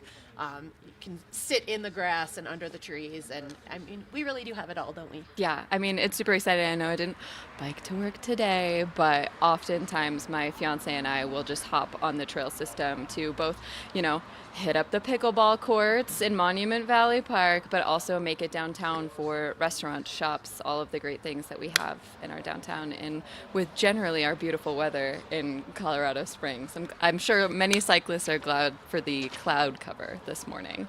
It's sunny almost part of every day. Yes. Awesome. Well, Chelsea, thanks for taking time between meetings to come and talk to us. Any last comments about Bike to Work Day, the Elevate plan, and downtown in general? I would just say, downtown is for everyone. So to my earlier point, wherever you are in Colorado Springs, you can hop on a trail and come downtown, and we'll be glad to have you. So, I got to put in a plug for FanFest. I'm a big fan of yes. FanFest, and it has expanded, and it was wonderful. Yeah, it's It an was incredible. So good this time. Yes. Well, thank you. Thank you so much for having me, and I hope the rest of the day continues to be prolific. I know I've seen a ton of people in the small amount of time that I've been here. Yeah. Well, you should have been here yesterday afternoon for the little hailstorm. Oh, yeah, I witnessed that myself, so yes. But it only lasted a couple of minutes, so it's one of the things we love. Yeah. And I want to mention that the Downtown Partnership is a valued content partner here with Studio 809 podcast, so thanks for your partnership, and thanks for loaning Carrie to us. Oh, always. More than glad. All right. Thanks, you guys. Have All a right. great day. Thank you. Thanks, Chelsea. So I just want to give another shout out. If you haven't had breakfast yet, or if you've had one breakfast, you need second breakfast, stop by us here at the Next Us. We're on the patio. Crumb and Kiln has supplied delicious jalapeno cheddar bagels, everything bagels, plain bagels, cream cheese. We've got Starbucks from the Austin Bluffs Parkway in front of COS City Hub. Thanks to Jessica Hanley for making that happen. Thanks to the Buffalo Lodge Bicycle Resort for supplying pancake batters, syrup, the griddle. Thanks to our volunteers who are out here today. We've got bananas, we've got grapes, even if you don't want carbs. I mean, we've got something for everyone. There is no reason you have to stick to one breakfast this morning. Stop by all the different stations, and we are still here for, let's see, another hour, 20 minutes. So come on down. The Next Us on Cascade. I hear we've had over 50 visitors swing by here this morning. That is awesome. That's pretty darn good. It is. I had no idea. Since this is our first year doing it, maybe our last, we'll see, had no idea what to expect. So we might need more food next year. Some asparagus. Yeah, there are 16 podcasts under 809 podcasts. Yeah. And you're the guy that started all of these. So tell us, what's your motivation? What's your inspiration for doing all these podcasts? All I do is hand them the mic. Some of them I have to help a little bit more than that. I know you do more than that for me. So it kind of started. I'll give you a really brief history. It kind of started with a community radio station that we started up a group of us here in town, a nonprofit community radio station back in around 2015. And the purpose of it was to fill a void that we felt like we had conservative talk radio, very well represented here in town. We had the Gazette, which has a editorial page which is pretty conservative, and we felt like we needed other voices. How we needed more balance in the media, not necessarily. So we didn't set out necessarily to just create a progressive or a liberal media outlet, but we wanted to come up with some kind of a media outlet that was inclusive. Anybody, any voice could come to the microphone, and so we launched this station. We raised money and put up an antenna on the top of the dome at Stargazers. Wow. We had to actually get an experienced mountain climber to rappel down the dome to run the cable from the antenna down to the transmitter, and a studio at the Tim Gill Center, and volunteers started their own radio show, and we had all kinds of subjects, and we were like a block away from the Indy, so I spent a lot of my time in Carrie's office trying to talk her and the Indy into having a radio show. I never was successful at that. But anyway, that was KCMJ. And KCMJ went away within a few years for a number of reasons. And one of them was that the radio business is challenging these days. And people like to listen to what they want to listen to when they want to listen to it. Podcasts are the future of radio. And so when a couple of our radio show hosts came to me and said, "Hey, Dave, will you help us start a podcast?" That was the beginning of Studio 809 Podcasts. A couple of city councilors, Jill Gabler and Jan Martin, in the basement of my house. Wow. And slowly but surely, people left radio and came to Studio 809. So what was the second? You obviously got the first, but then you branched off into more and became 16. What was the second podcast of 809 Podcast? I think it was Gary Casimir and a couple of his cohorts. I've forgotten their names at the moment, but they had a show called Reality Check. Okay. Which was pretty decidedly liberal. I don't know if you know Gary Casimir. He's always been kind of a gadfly, speaking up at city council meetings and, a little bit of a cranky old fart like me. Join the club, I guess. But they were the second one, Reality Check, and it was then that I think I decided, what do we need? And what I thought we needed was an environmental podcast, because I'm kind of a crazy environmentalist. Yes. I wake up every day thinking, what can I do to shrink my footprint? How can I be easier on the planet? Because Dave, this is a pretty big footprint. You could have just been a guy with a mic, but no. But cameras. But we're supporting people riding their bikes instead of driving to work, and that is great. Yeah, I'm just saying this is a pretty big footprint. So this new model came up, which was I came up with the Peak Environment Podcast. I knew I was getting too busy to produce and host that on a regular basis, so I reached out to content partners, Peak Alliance for a Sustainable Future. At the time when we started it, we had the Sierra Club, Pikes Peak group of Sierra Club, and I've forgotten one or two other environmental organizations, the Peak Environmental Forum, and they were interested in podcasting as long as they didn't have to create a new episode every week or every two. Mm-hmm. So by joining this kind of collaborative effort, they just had to come up with an episode every month, maybe. And that made it possible. So Peak Environment today includes content from Peak Alliance for a Sustainable Future, from 350 Colorado Springs, and Pikes Peak Permaculture. Three kind of environmental organizations create content for Peak Environment. Trying to think if we have another podcast where we do that. I'm not sure we do. But now we have, we've got Pikes Peak Women doing Elevating Pikes Peak Women, about women who are doing exemplary things in our community, bursting through the glass ceiling for sure. We've got Pedal the Springs, about bicycling in Colorado Springs. The League of Women Voters does making democracy work, voter education, very important. You're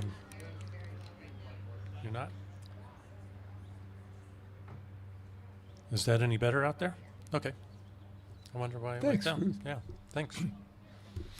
What am I forgetting? We've got Outdoors with Hiking Bob was one of our first, I think it was one of our first ones. Speaking of Outdoors with Hiking Bob, he's here. Should we hear from him? We We should. should.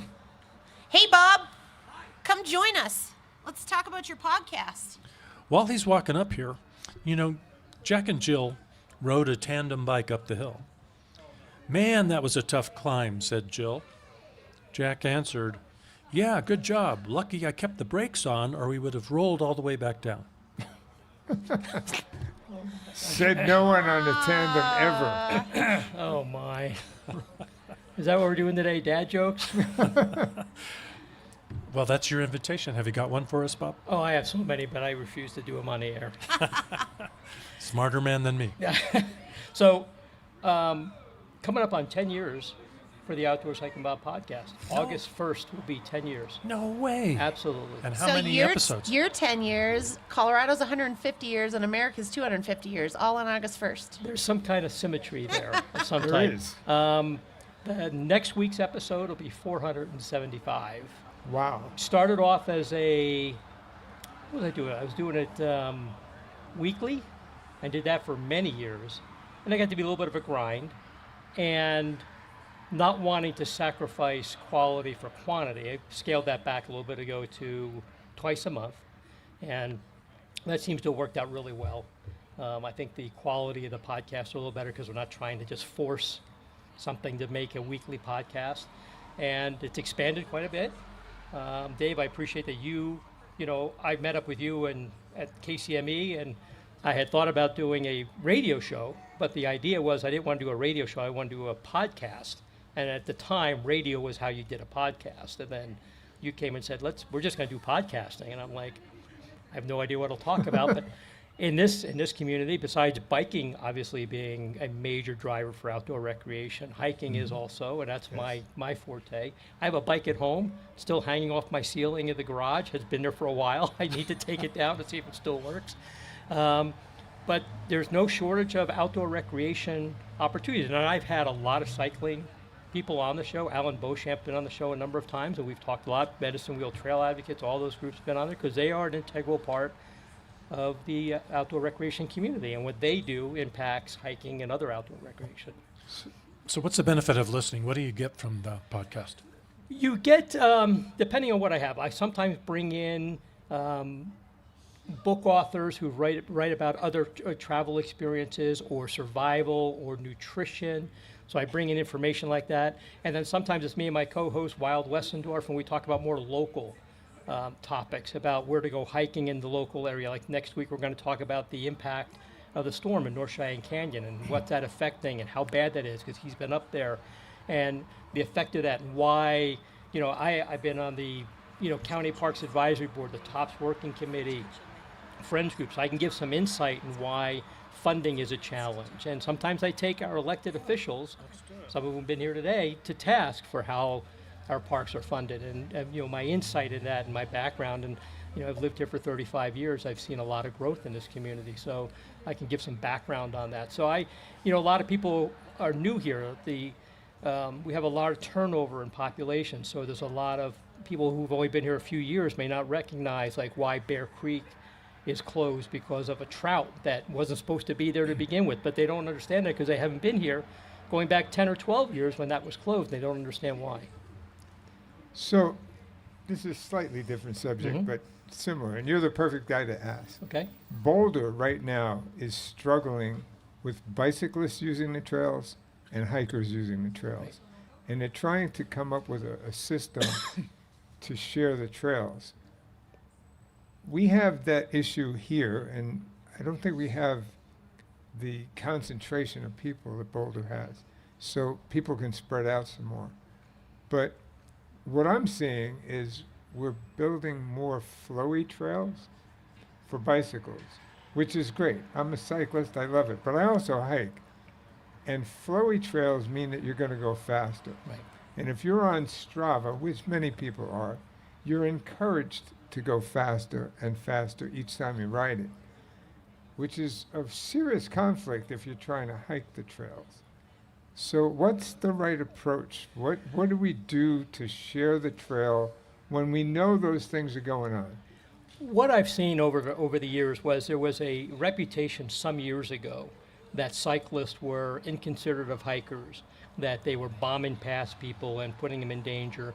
A couple of things have happened. Number one, the cycling community has really stepped up and educated their community about trail etiquette and being more aware of it.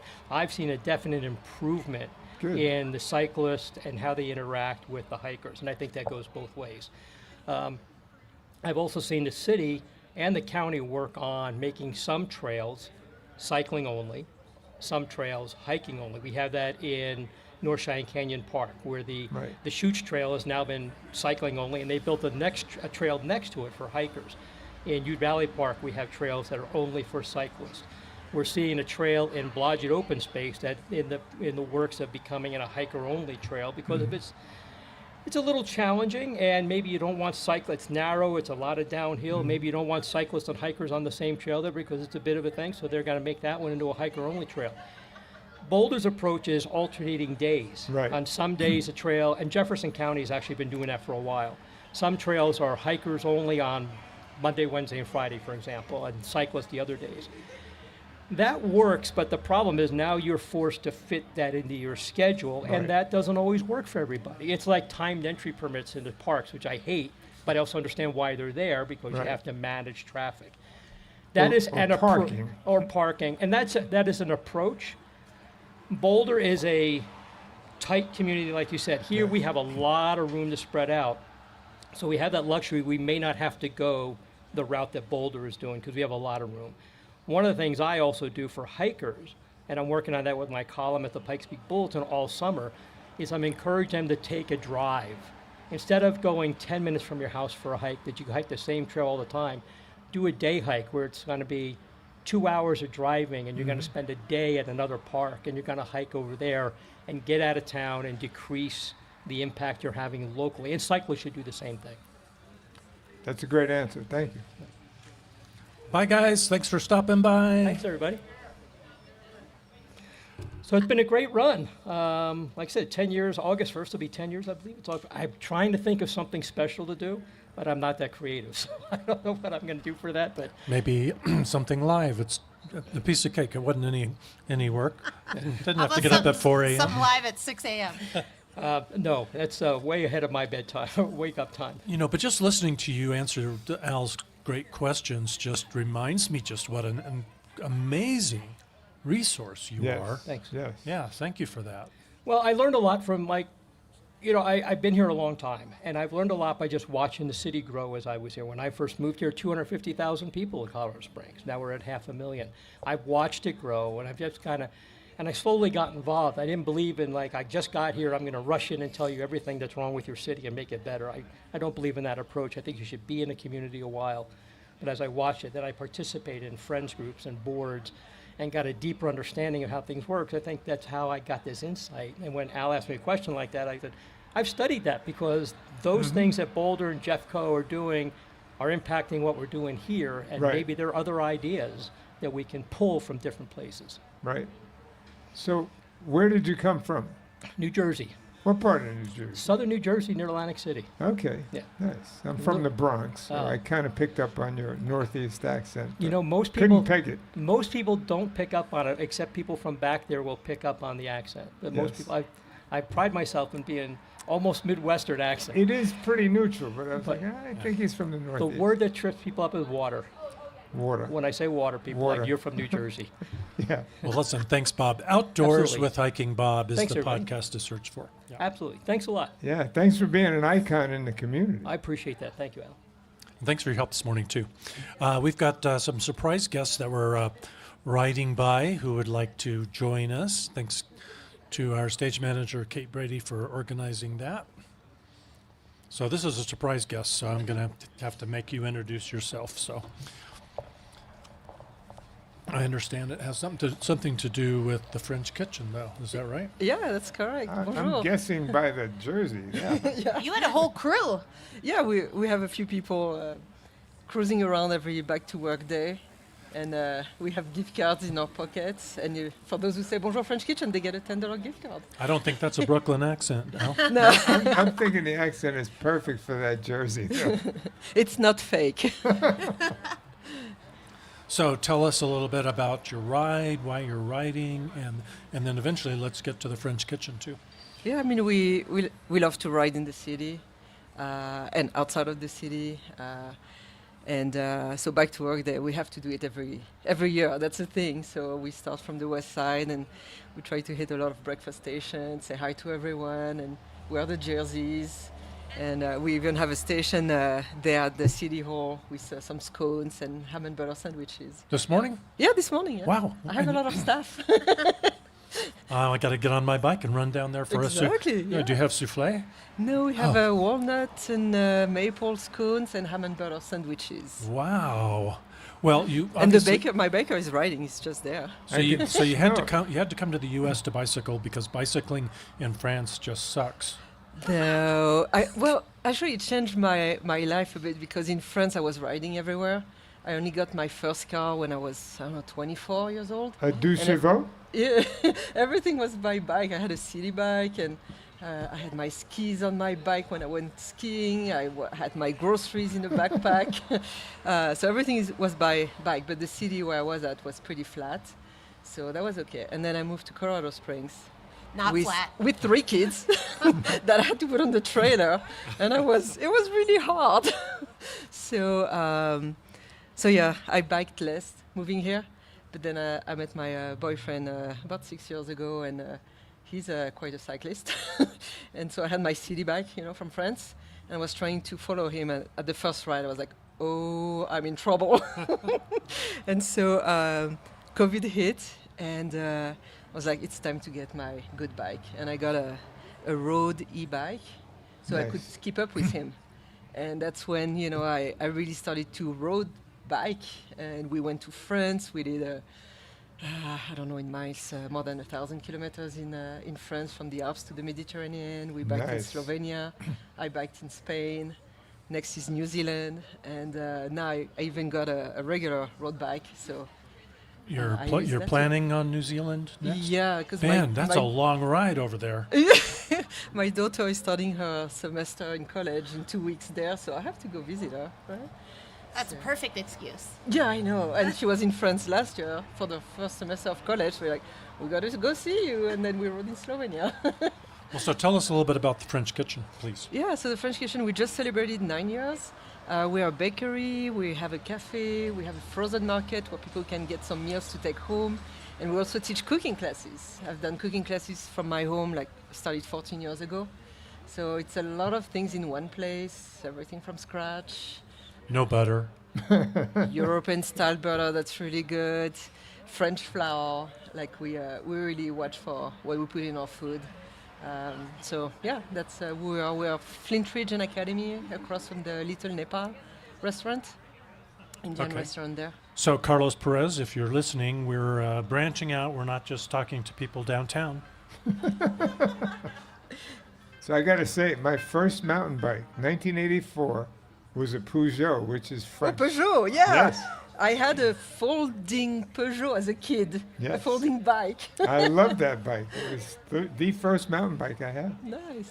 I got a Lapierre after. That's the one I brought to the US. I still have it, but now it's so old. But you can't give it away. My first bike that I bought as an adult, it was a blue roadie, and once I replaced it, I just haven't been able to get rid of it. And I'm like, it's not worth any money to anyone else, but I have sentimental attachment to it. So even though it sits in the garage with flat tires, I just can't get rid of it. Yeah, it's mine. It has got 2 baskets. Got my little, it's a bee bell. It had a lot of things to do city biking. So back to the bakery. A lot of Americans can go to Europe. Americans that are gluten sensitive or insensitive, whatever that is. They have a problem with gluten, but they can eat the breads and pastries in Europe. So can you do that at your bakery? Yep, because we. Okay. People Exactly. need to know that. We have a lot of people who come to us. In February this year, we switched to 100% French flours. Wow. So everything we do is with that French flour, and we have a lot of people who say, I'm gluten sensitive, can't eat anything in the US, but thank you for doing that. And we even sell that flour. Like That's we have great a to know, different, because there's yeah. many people that are Mhm. gluten sensitive Yep. and becoming more so. That is fantastic to know that. I didn't know that. Yeah, thanks for asking about that. I had no idea. Mhm. That's great. That's a big thing, yeah. Yeah, super. All right, the French kitchen. I'm coming. Yeah, and we offer a bike lane path, kind of. Because if you go up Flint Ridge, we're on the right, then you can keep going up Flint Ridge, or you go down Flint Ridge. So bike lane up to the path of Union.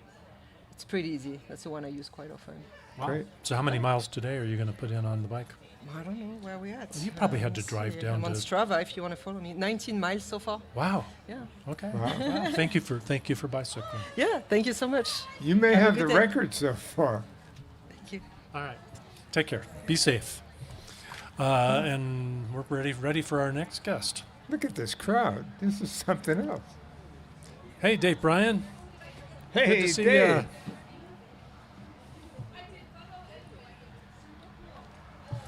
You don't have to wear those if you don't want, but it might be easier to hear us, Felipe. Sure. It will. And you look official when you have headphones on. Works for me. All right. That's good. And this guest is official. Felipe Lopez, what is the mobility director for Manitou Springs? Yes. Thank you for having me, Dave. Yeah, Felipe Lopez, Director of Mobility Parking for the City of Manitou. Okay, so tell us a little bit about what does that all involve, that mobility job of yours? Well, it's mainly providing access for everybody out there in the community, tourists, business, and that's through parking and through the mobility portion of it.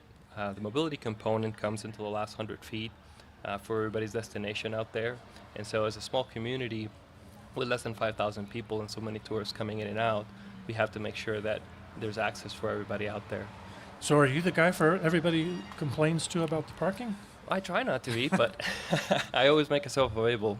But your job, tell me if I'm wrong, but your job is to get people parked and out of their cars as soon as possible and then make it easy and fun to leave your car behind. Absolutely. And complete their experience in our town, yes.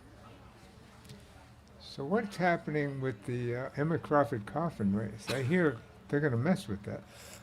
I'm not particularly sure what exactly is going to happen in the end. I do know there's a little bit of more awareness on security, but other than that, I think it's still a go. I mean, it's a very popular. It is. I heard that there's concerns about it, which makes me concerned. So even the coffins have wheels in Manitou. That's right, and they're fast.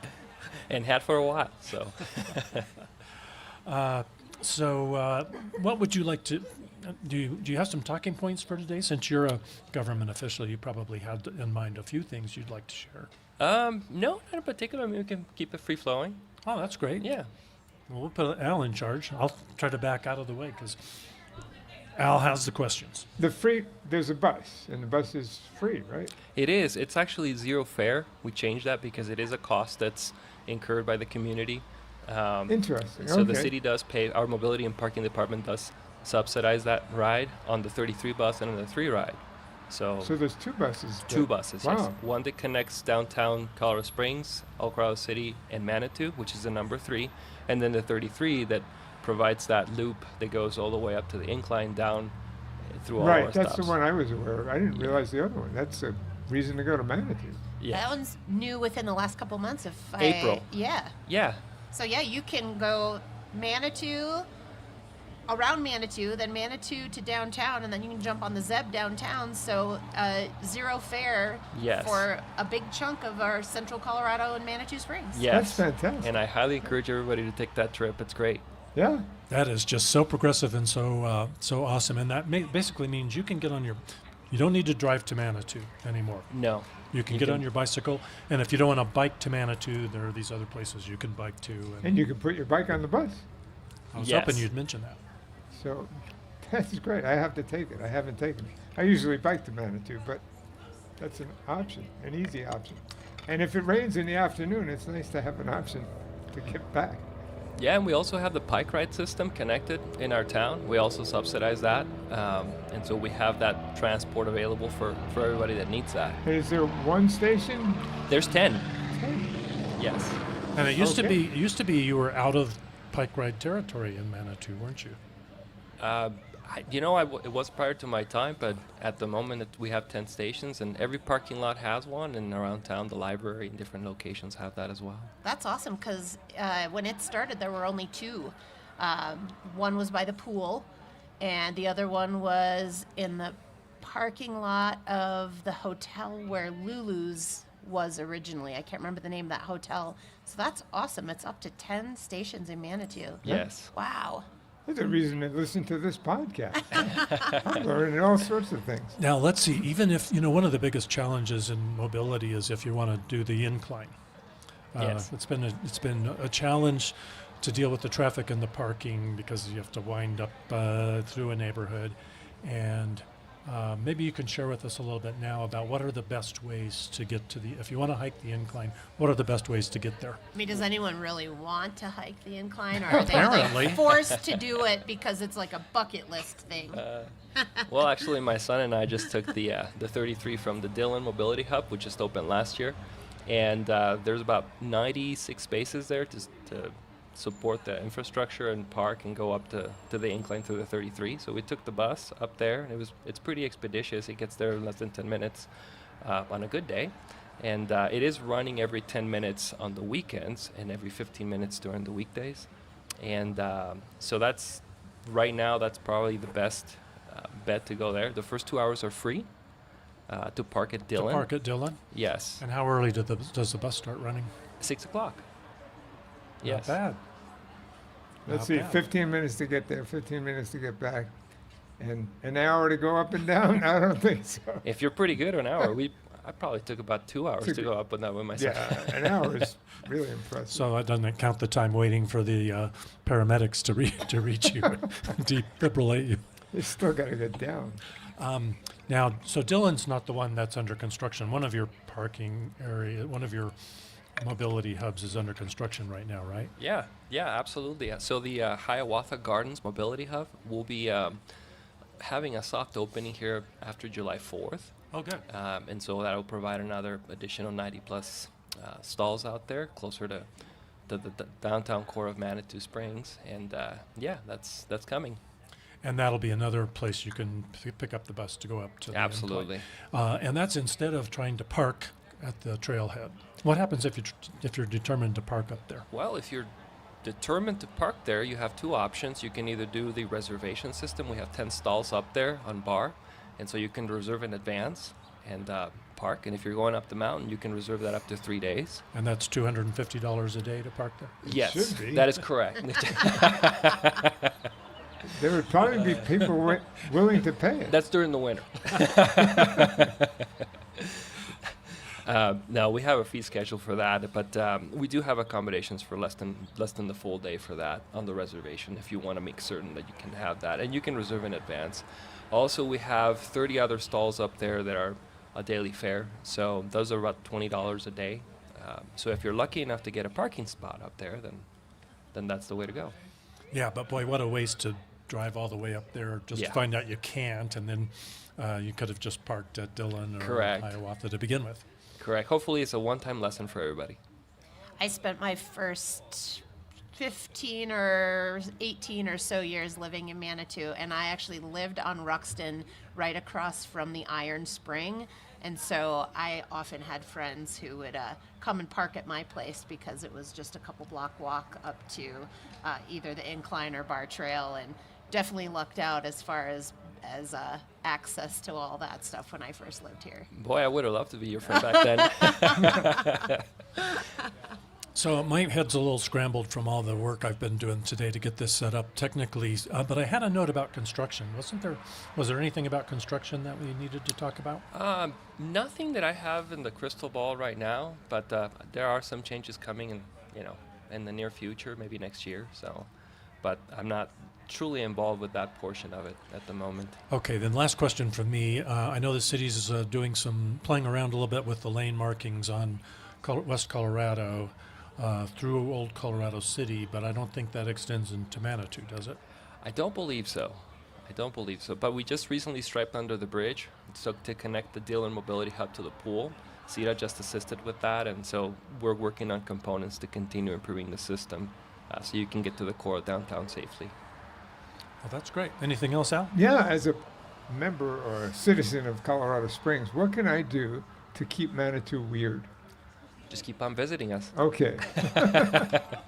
How's the Penny Arcade these days? Have you been lately? Yes, I have. We just installed the kiosks in town, and we actually installed one on the back of the arcade. We installed 16 kiosks back in May, and these are sprinkled throughout the downtown area out there. But yeah, I haven't put a coin in there, but looking forward for it. So your kiosks, these are for parking, to pay for parking on the street? Yes, and you can put coins on those as well, just like the arcade.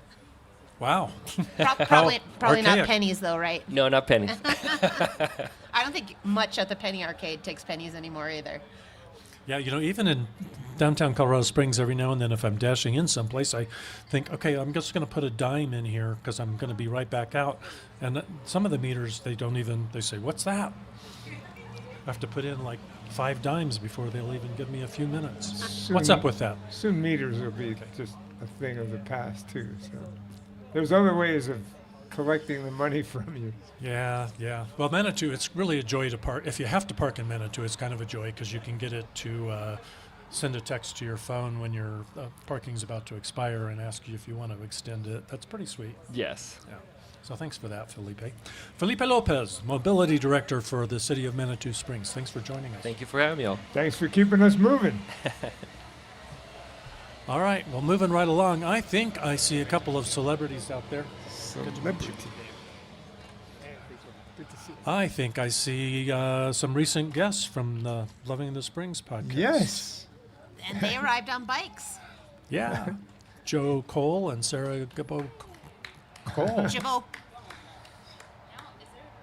Gibbo. You want me? Let me give up this time. You sure? Yeah. Was there a video this time? Yeah. Okay. All right, Joe, you can take my seat. Sorry about that, but it's a wide Joe shot. was like they were right in front of your face. It's a wide shot. Hi, Joe. I missed you the last time you came. Oh, that's right. I think you were gone, right? I was gone. Okay. But I have been to Poor Richard's. Oh, in that's between, good. so- That's good.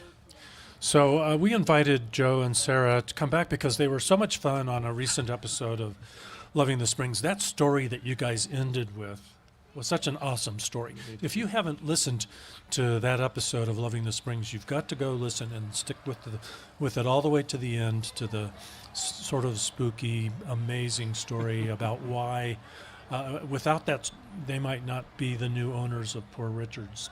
It's so true. And Dave, we've had several folks come up and actually comment about hearing that story on your podcast. So And that then was we really need cool. to put the sign in Poor Richard's now. So we're going to bring the sign in and have it framed. That's cool. Yeah. Now, we're not going to retell that story today because we got new things to say. Yes. But I can see from your bicycle helmet that you're on two wheels I today. can get off. No, you don't. Nope, stay close to that mic if you can. Okay. Yeah, that's great. So you guys just are swinging by on your way to work? Yes, in theory. It is We're bike going to work work day. for a little while. Yeah. We're going to work for a little while, and then we'll go home, and then we'll come back. Yeah, we got to go work tonight. We're doing trivia night. Ah, okay. Yes. Okay, so if you don't know what Poor Richard's is, we can give people the Reader's Digest condensed version here. Otherwise, they need to just go listen to that last episode. What the heck is Poor Richard's downtown? Babe, you want to describe it? Go. Go for it. It's the living room of Colorado Springs. Pizza, toys, wine, coffee, books, and gifts. And community, more importantly. Yeah, it's all there. Yeah, it's like the new mall. It's a mall where everything's within, 200 feet of each other. Yeah. And we're way cooler than the malls in the 80s. So Yes. much cooler. Yeah. And the only toy store with a liquor license in the United States. All toy stores should consider that. Sure, Jill. Hey, Jill Gabler, another celebrity. What a bright phone you have. Hello, Jill. How are you? Thank you very much. Jill, have you met Sarah? I can't remember. I think you've taken my spin class like a long time ago at the Y. You did. Connections. It's such a small community, right? It is. Yes. Jill. Good to see you, Jill. Jill was co-host of the very first Studio 809 podcast. Thank you. Okay. It's timely. She and Jan Martin were the first podcasters at Studio 809. Right on. And we're doing a live stream. There's the camera, Jill. Right there. That's the beauty of live. You're on CNN Your right best, now. Your best side is there. You can come around here and look and see. Look over there. Are you on your bike? Bike ride. Good job. Jill Gabler, former Colorado Springs City Councilor. And let's see, she's running, what's the name of her organization? The Pikes Peak Housing Network. Another good nonprofit in town. So back to Poor Richards. Yeah.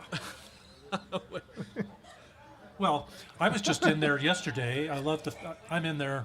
You'll soon discover all the time because you're just 2 blocks away. So I had one of my many meetings there yesterday. Ran into Sarah. Yeah. And I think you had kids in tow, didn't you? We did have, yes.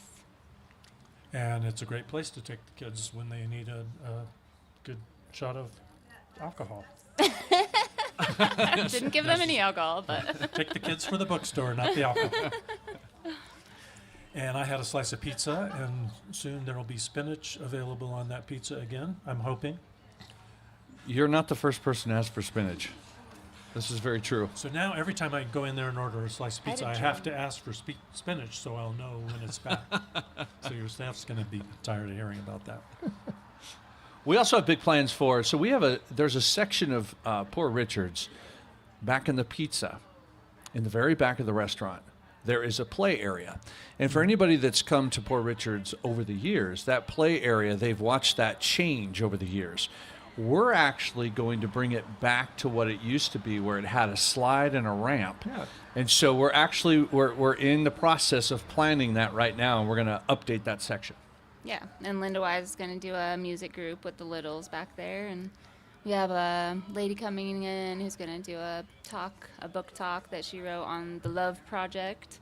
So we're doing a lot more bookish things. And So you got that little stage in Rico's, which is really cool. So there's something happening there, almost every day on stage? Yeah, we have except for trivia Sunday. Mondays, Wednesdays.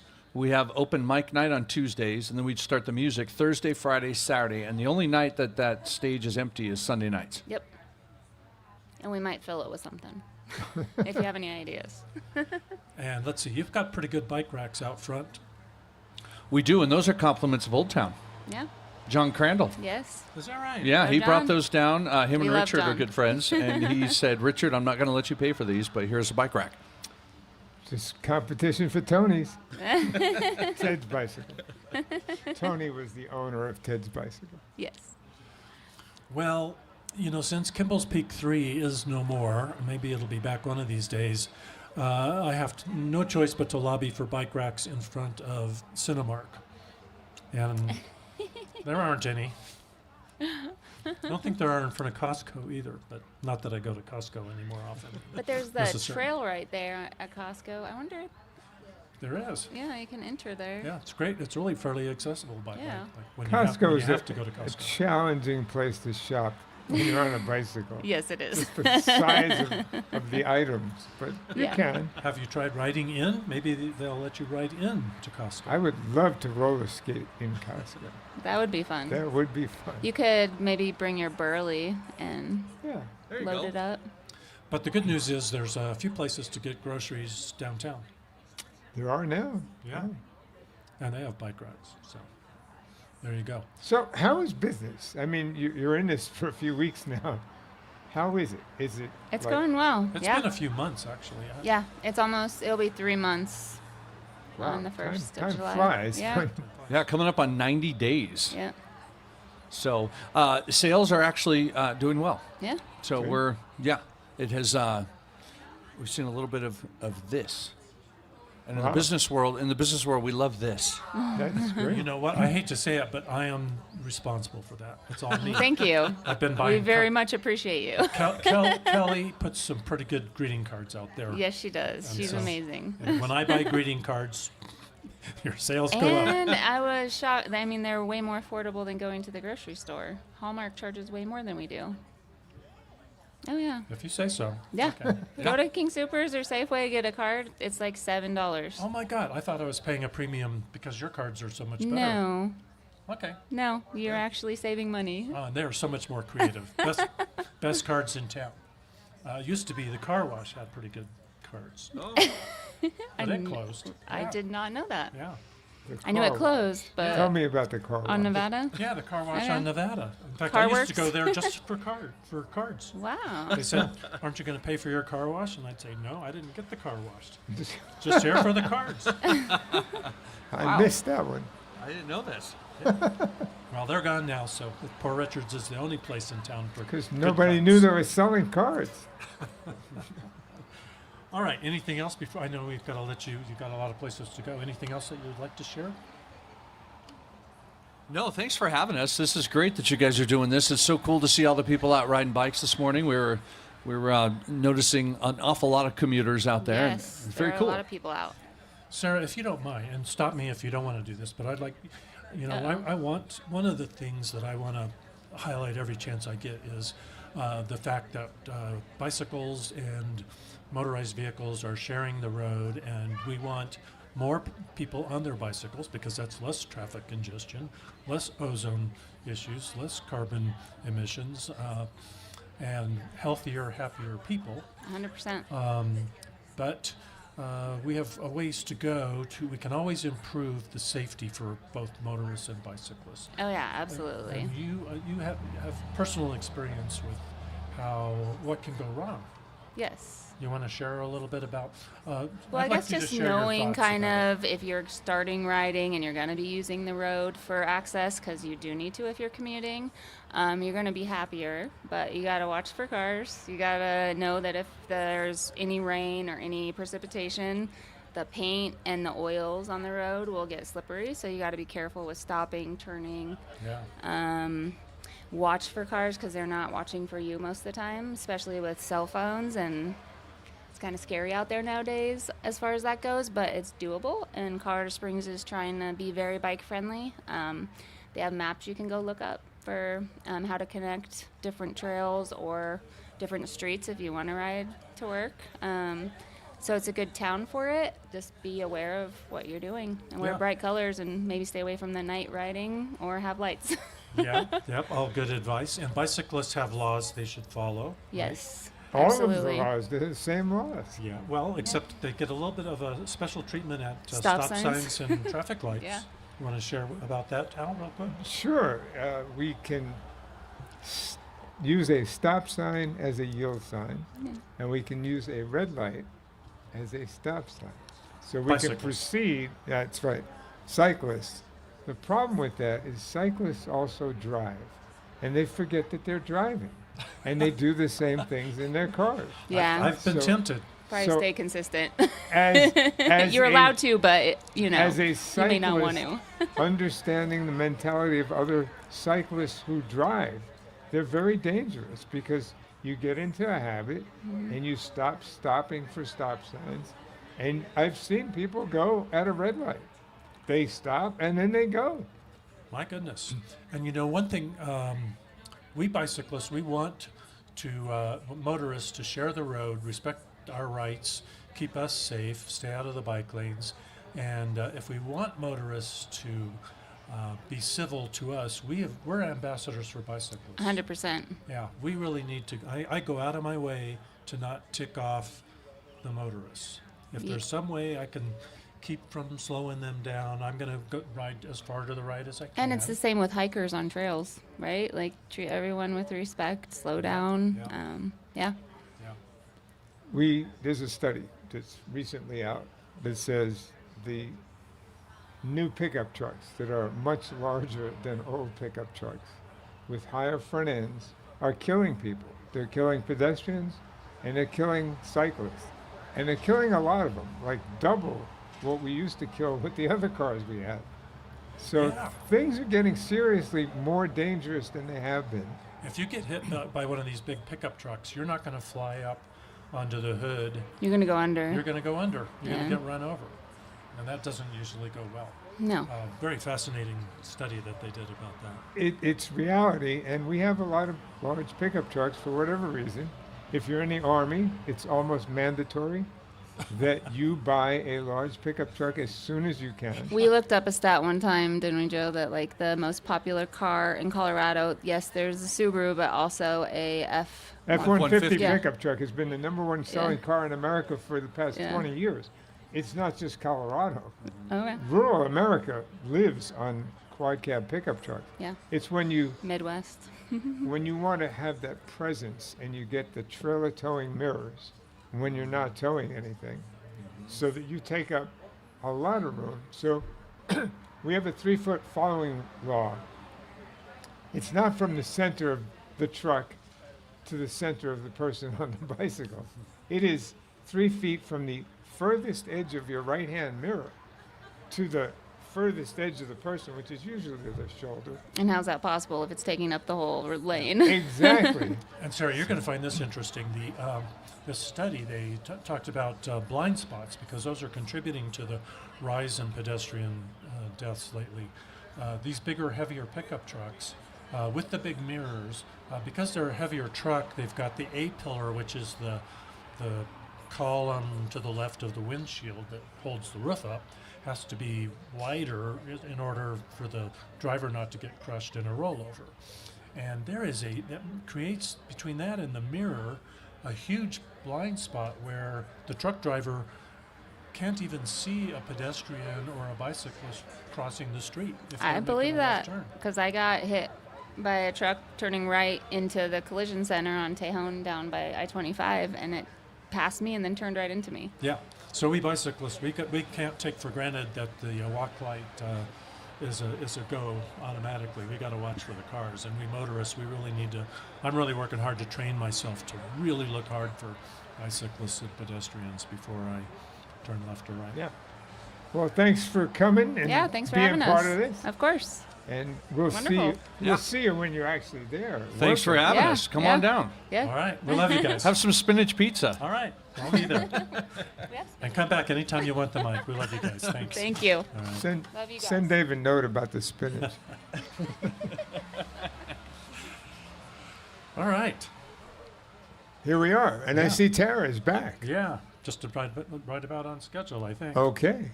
And Al, a tandem rider was stopped by a police car.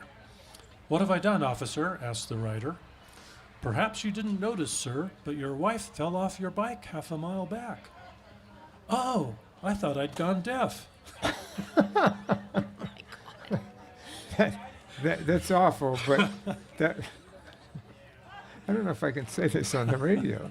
There's a T-shirt that some motorcyclists ride that you see up in Sturgis often, and it's, if you can read this, the blank fell off, and it's on the back of the rider. So, yeah, it's similar.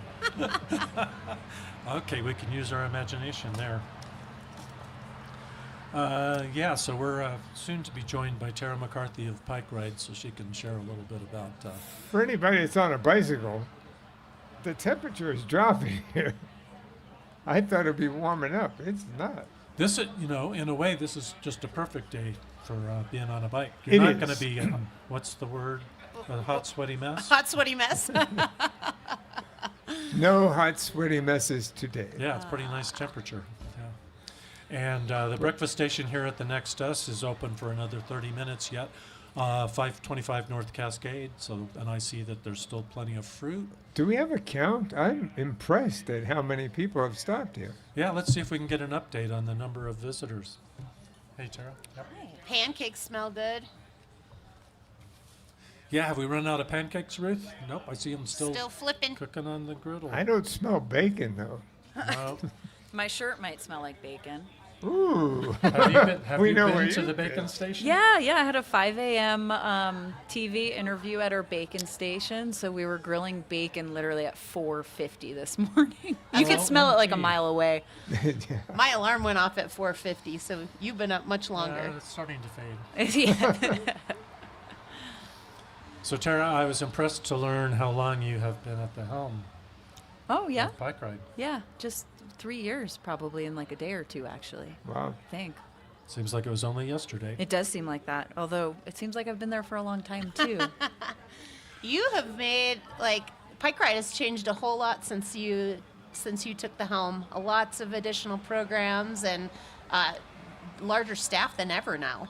Yeah, I kind of see bike share as not only bikes, but like what else kind of is at the periphery of bikes, right? So it's community building, it's education, it is certainly our equity affordability programs, but it's also advocacy, right? Like if we don't have people who know how to ride bikes, no one can use Pike Ride. If we don't have safe infrastructure, no one can use Pike Ride. So I kind of really see it as everything we do is based around bike share, but it's so much more than bike share. One cool thing about Pike Ride, I think, is if you don't have $2,000 for an entry-level bike, no comment, Al? The beauty of Pike Ride is the less money you have, the easier it is to ride Pike Ride. Yeah, but it's true. You don't have to have $2,000 to buy a bike. No. But you don't have to buy a bike. Tell us about tell us about the finances of just not having to bother with buying a bike and just hopping on a bike ride. What are your options? Yeah, so people can just walk up to a bike, scan it, and go for 25 cents per minute with $1 unlocked. So it's kind of like a pay-as-you-go option. And then we have different products, whether you're in town visiting. We have 24-hour passes for $30 for the day. So you could ride for 4 hours. You could go through Garden of the Gods. Then we have various membership products where you essentially get 90 minutes of free ride time per day based on whatever kind of time frame of that membership that you get. And then on the other side of the coin, for some of our lower income residents or no income residents, we have our affordability programs, one of which is $20 for the entire year for 90 whole minutes. year. A Think whole about year. that. Yep. Yeah, and to be honest, some people, the $20 is hard for them, right? Like we have a number of people who reside or stay over at Springs Rescue Mission who are on that program, and sometimes we have to split the payment because they can't do that. And then the other program that we have is $35 a month to lease an e-bike, which means you get to take it home with you. Again, that's for low and no income individuals. But I think the beauty of even those costs is you don't have theft costs, you don't have maintenance costs, like you don't need to buy a tube, like Pike Ride takes care of that. And it just makes it super easy. What a great opportunity for transportation. Yeah, so much so. I think we kind of have, it's easy because it's a pedal assist, but you do also have to pedal, so you're getting a healthy benefit of it. You're being outside, on an annual basis. Riders always report that they feel healthier after riding a Pike Ride. It improves their mental health. For our low-income individuals, we're in the 90 percentile of improving well-being, which is interesting because for most of those individuals, it's not about recreation. It's about transportation, but there's still the added benefit of being outside and, having some physical activity in their lives. Mm-hmm. We heard from Kimberly Gold a little bit earlier, and she said last year's Bike to Work Day was the first time she participated, and she was out with Alan and got on a Pike Ride. Yeah. And it really sounds like it changed her life. Yeah, I mean, Kimberly has become an amazing advocate for cycling in the community, like recreationally, also for transportation purposes. And I think that's just one of hundreds of stories when you look at people who ride Pike Rides, because it does often re-engage someone with cycling who may not have been riding for the past couple of decades. It makes it easy to start, right? You don't have an upfront cost to do it. It is easier because it's pedal assist. And we just hear those life-transforming stories all the time. I have a favorite story that you've probably told like 100 times now. And I used to cry every time you told it. Do you know which one I'm talking about? You're talking about Larry? Yeah, will you tell the Larry story just in case Yeah, anyone sure. listening hasn't heard it? Yeah, so Larry was one of our first Pike Ride Plus riders, and that is our leasing program for $35 a month. Larry, I think at the time, was 70 or 71 years old. He was living in an apartment. His car broke down, and he could not afford to fix his car. There was a Pike Ride station near his house, so he kind of knew what Pike Ride was. And being a senior, he didn't have a lot of experience or education around a smartphone. So he actually went and got education at the senior center as to how to download the Pike Ride app. It was the very first app that he had on his smartphone. And he did that because he couldn't afford to fix his car. And we ended up being able to get him on our leasing program. And Larry has now been on the leasing program for almost 3 years. He rides it on a daily basis to the senior center, Penrose Library, and the Hillside Community Center. And it's just become an integral part of his day. And at 73, he's cruising around enjoying the day on a Pike Ride. That's great. Love that story. I want to, since you brought it up, I want to circle back to this idea about mental well-being. Mm-hmm. You know, there's so much of our lives we're looking at a screen. So much of our lives, a lot of people are on the couch, watching whatever the latest thing is on Netflix or Hulu. If you're in your car commuting, you're surrounded by metal and glass. You're sitting at a screen at work. Some of us are working remotely, so we're not even face to face with other people. Mm-hmm. There are a lot of experts out there who are telling us that we're human beings. We need people. We need FaceTime. We need to be in person with people. And getting on a bicycle, getting off the couch, getting out of the car. You get on the bicycle and you are waving to your neighbors as you leave the house. You're waving to the other bicyclists and hikers on the trail if you're going down the trail, and you're noticing things that you never would notice when you're whizzing by in an automobile. You're really present, and maybe I'm not even describing that well, but it really does make you mentally more alert and happier, and you just feel connection, and we all need that connection. Yeah, I mean, I was riding over here from a different breakfast station, and I was trying to think about like how to talk about Bike to Work Day, right? Like I get asked a lot of questions about like, well, what does Bike to Work Day mean, like through the news organizations? And I was kind of thinking about it like this is the neighborhood gathering for cyclists in our community, right? Like it's the day that we all kind of get to go down the street and yes, like wave at each other, ring our bells. Like I think I said good morning to at least 50 people today on bikes just because of the joy. Like we're both doing the same thing. We're both here for the same reason. And I think that's inherent with cycling, whether it's on Bike to Work Day or every other day, because I mean, at Pike Ride, we changed our mission statement last year, and we included the words human focused, because cycling is at a much more human level than maybe being on the car, like in a car. It's a slower pace. It's more human speed. It does provide that face-to-face, the ability to talk to each other, to just kind of meet each other wherever we're at. And I do think cycling, it has that uniqueness of being at a slower pace that allows us to step away from the screen.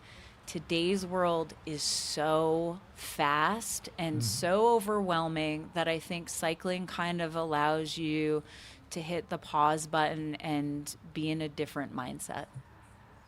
Have you ridden in Boulder? I have, yeah. To me, it's bike vantageous that you can get almost anywhere in the city of Boulder. Yeah. Faster by bike than you can by car if there's traffic. And I think they did it because of grade separated trail intersection. Right. And that's what works. And we have a few, and I think people are starting to appreciate that. It's capturing that mentality where I don't have time to drive. I have to take my bike. Yeah, well, I also think the other interesting thing is that, like, for every schematic that you see of, like, an apartment complex that's being built or, like, the COS Creek plan, like, in all of these areas that I don't even know what to call it, but, like, the rendering of the before it's even built on the ground, it always includes people walking and people biking, because I think subconsciously we know that that environment is connection, it's slower, and it's good for us. And I think, you know, we don't always get to experience that, but like if you are in Boulder and you do get to walk on a separated walkway or a separate cycle track, like you can feel that there's a difference in that environment. There is. And when we think about our happy times in our lives, whether it's college or Disneyland or Disney World, those are car-free environments where you can walk, or mostly car-free environments. And that's what brings us this joy. So that's why when you see a rendering, they put on purpose. Yeah, we know. People we on know bicycles. subconsciously, right? Yeah. It makes you feel like, oh, that's a happy place. Yeah. So that it's great. What you're doing with Pike Ride is fantastic. Thanks, Al. The fact that there's 100 stations now. Yeah, we is just celebrated that. amazing. Yeah. We're getting ready to expand into Southeast Colorado Springs in a couple of weeks, and so we'll be cresting that 100. We're hoping to get at least 50 plus bikes into Southeast Colorado Springs this year, and then we have 2 adaptive electric tricycles coming online in a couple of weeks, and then e-cargo bikes later this year. So how will the adaptive bikes get to the people who need them? Yeah, that's a good question, Al. So just because there's mobility challenges already, we anticipate delivering those bikes or utilizing a similar setup that Kids on Bikes does with their bike containers. We're still working on that detail, but we anticipate the first couple of uses to be a delivered bicycle, just because, to be honest, those pieces of equipment are very expensive, which is part of the reason we're getting them, is so that people can affordably have access to this adaptive equipment. But we will rent them out for people recreationally and bring them to them and most likely pick it up too. Sounds like adaptive metro mobility. Heck yeah. Yeah. You've got to have some vehicle to deliver it. That's right. So just like Mountain Metro Mobility shows up at your door for a ride. Yeah. I love So that. does Pike Ride. Yeah. So, since you run Pike Ride, I think that's probably why you must have a turbocharged Pike Ride to get around all the places you've gone today. Just a regular Pike Ride for me. Yeah? Yep. Well, thanks for starting so early and circling back here again today. Yeah, too. thanks so much for having me, y'all. What's the URL for people to go explore Pike Ride on Pike their Ride. screen? Yep, pikeride.org. Easy. Thanks, Tara. Yeah, thanks so much, you all. Good to see you. Yeah, thank you. All right. Tara and I shared a ride at the last adaptive event that they had. And she hopped on the magic carpet ride on the front of a Pinot tandem. I was nervous about it, to be honest. I refused for at least an hour before getting on, but it was really she cool. did, Yeah, yes. it was really amazing. It was a fun ride. Yeah, thanks, Al. All right. Good to see you, Tara. Well, we have waiting in the wings our last Bike to Work station visitors. Actually, we're returning to the Bike to Work breakfast station at Buffalo Lodge and bringing in Joan and Carl Stang. Hi, guys. Hey. Good morning. Morning. I don't see them. Can you hear us?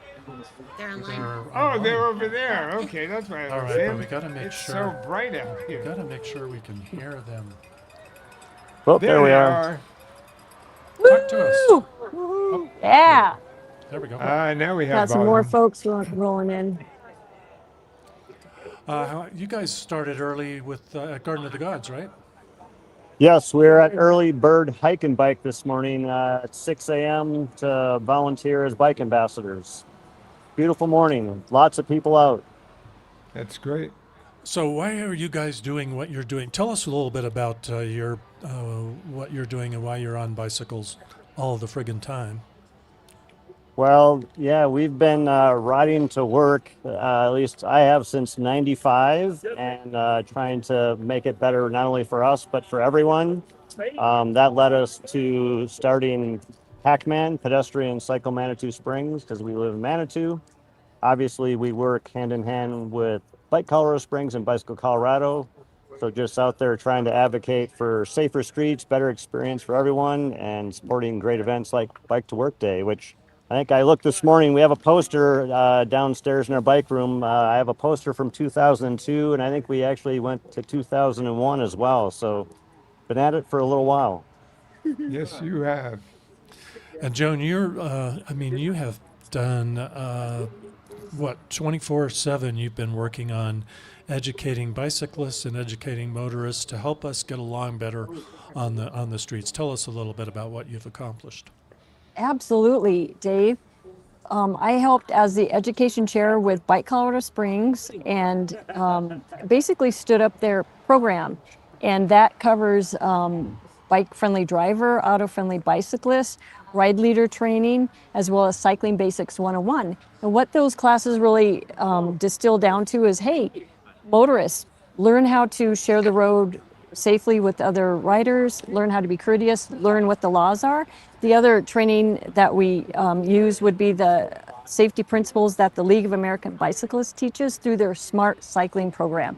So Cycling Basics is covered in that curriculum, and so is the Ride Leader. We teach people how to safely lead a group ride through town, and that's what it's all about, is getting more of our community connections happening on bicycles and teaching others what the safety piece is, and they can have fun at the same time.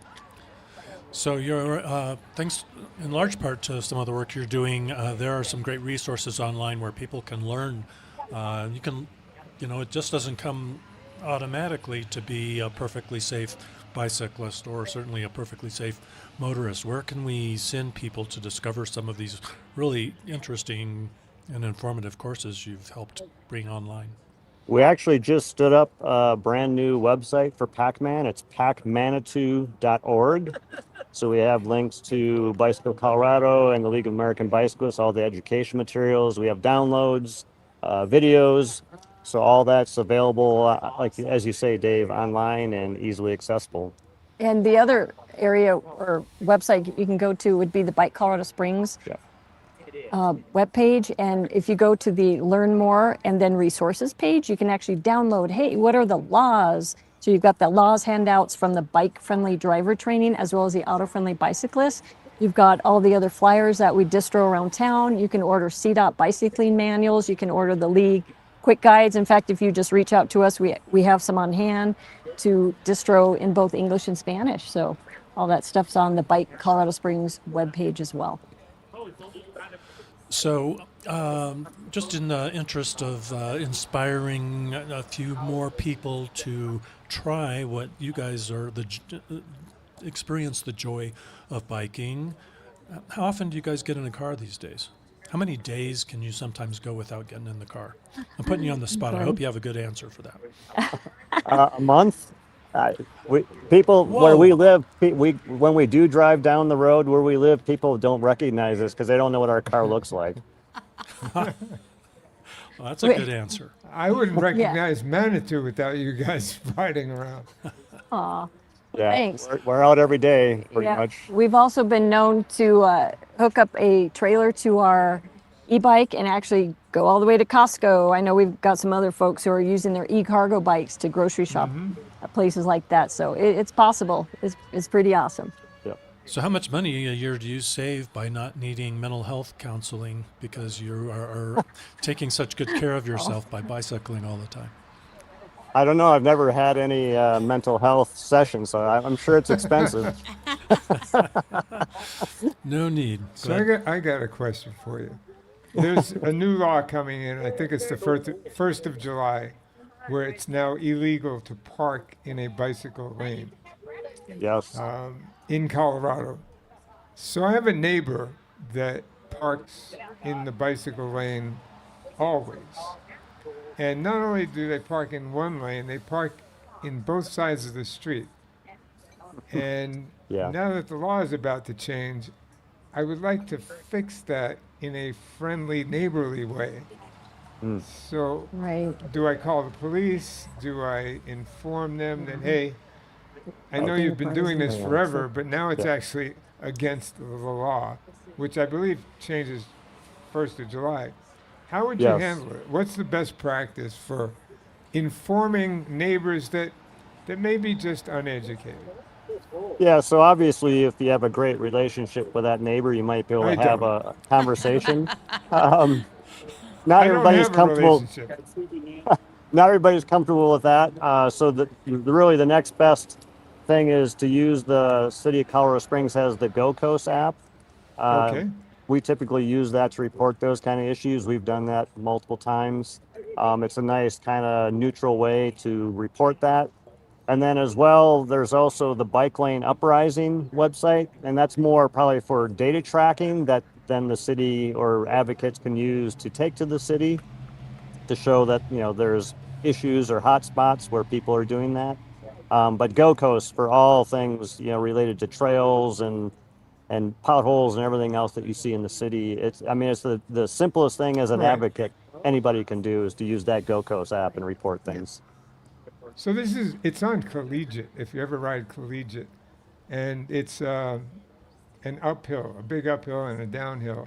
And I know at Woodman, the part that's to the west of I-25 that goes up the hill towards Blodgett, there's an ascending lane, but not a descending bike lane, which I'm a big fan of. I saw that first in Boulder, and I think it makes a lot of sense.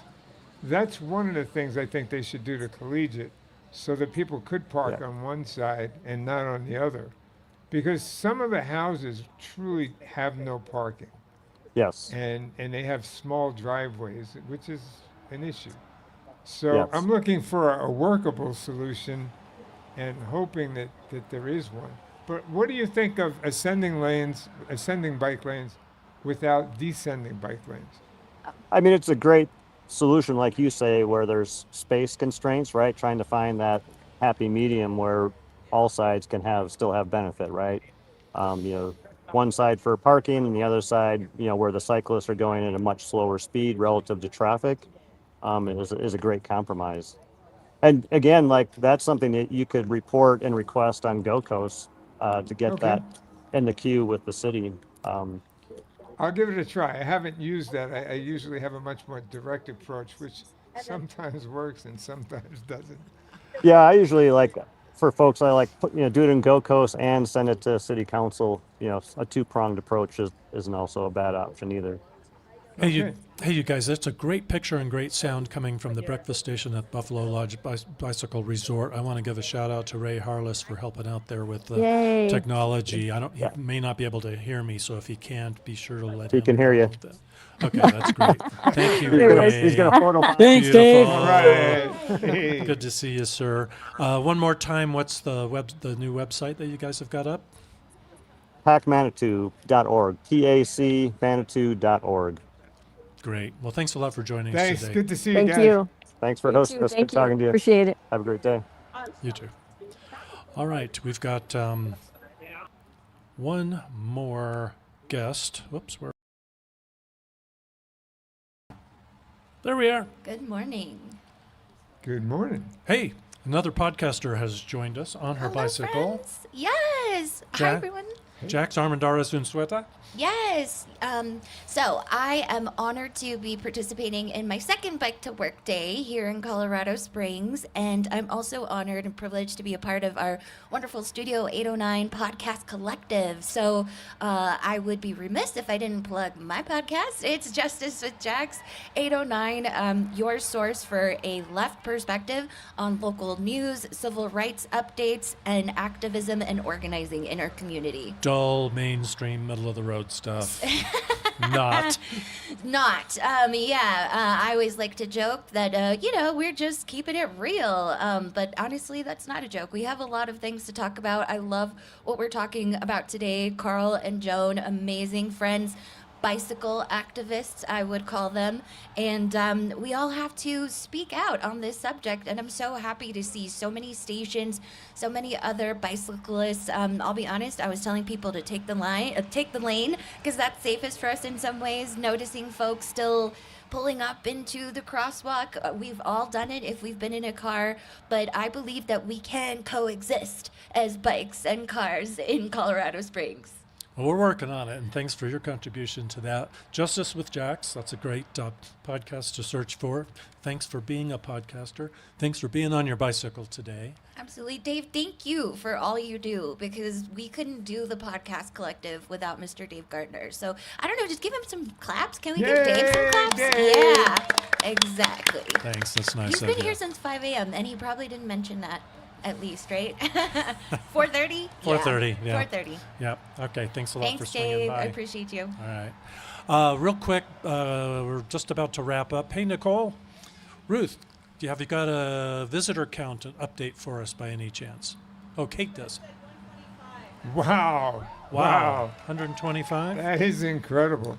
If you ever think there's not room for another bike to work breakfast station, obviously you're wrong, because this is the first time doing it here at the Next Us.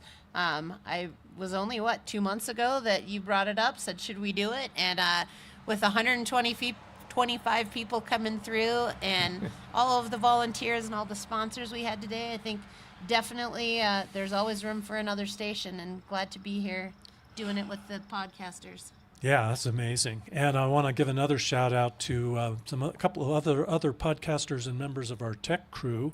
The camera is getting re-aimed constantly as we throw all kinds of These guys curveballs are at them. pros.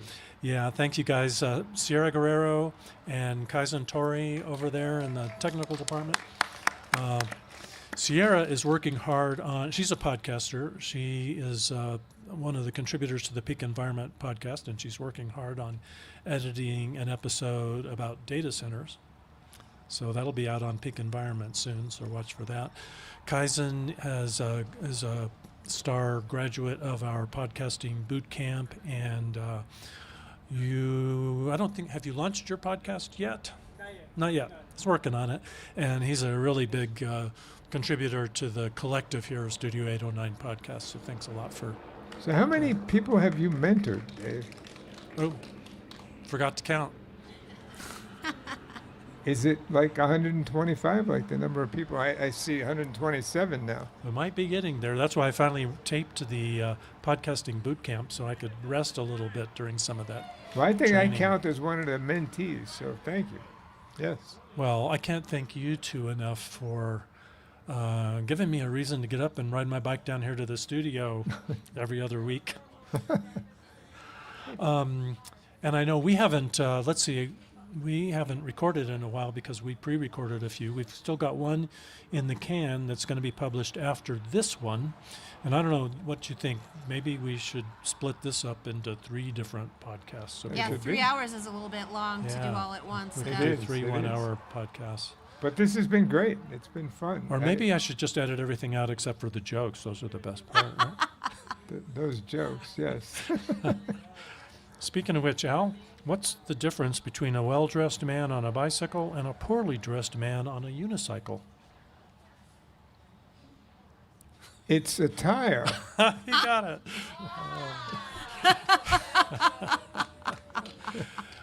Anyway, after the Bike to Work Day episodes of Loving the Springs, we've got an episode about the Front Range Passenger Rail District.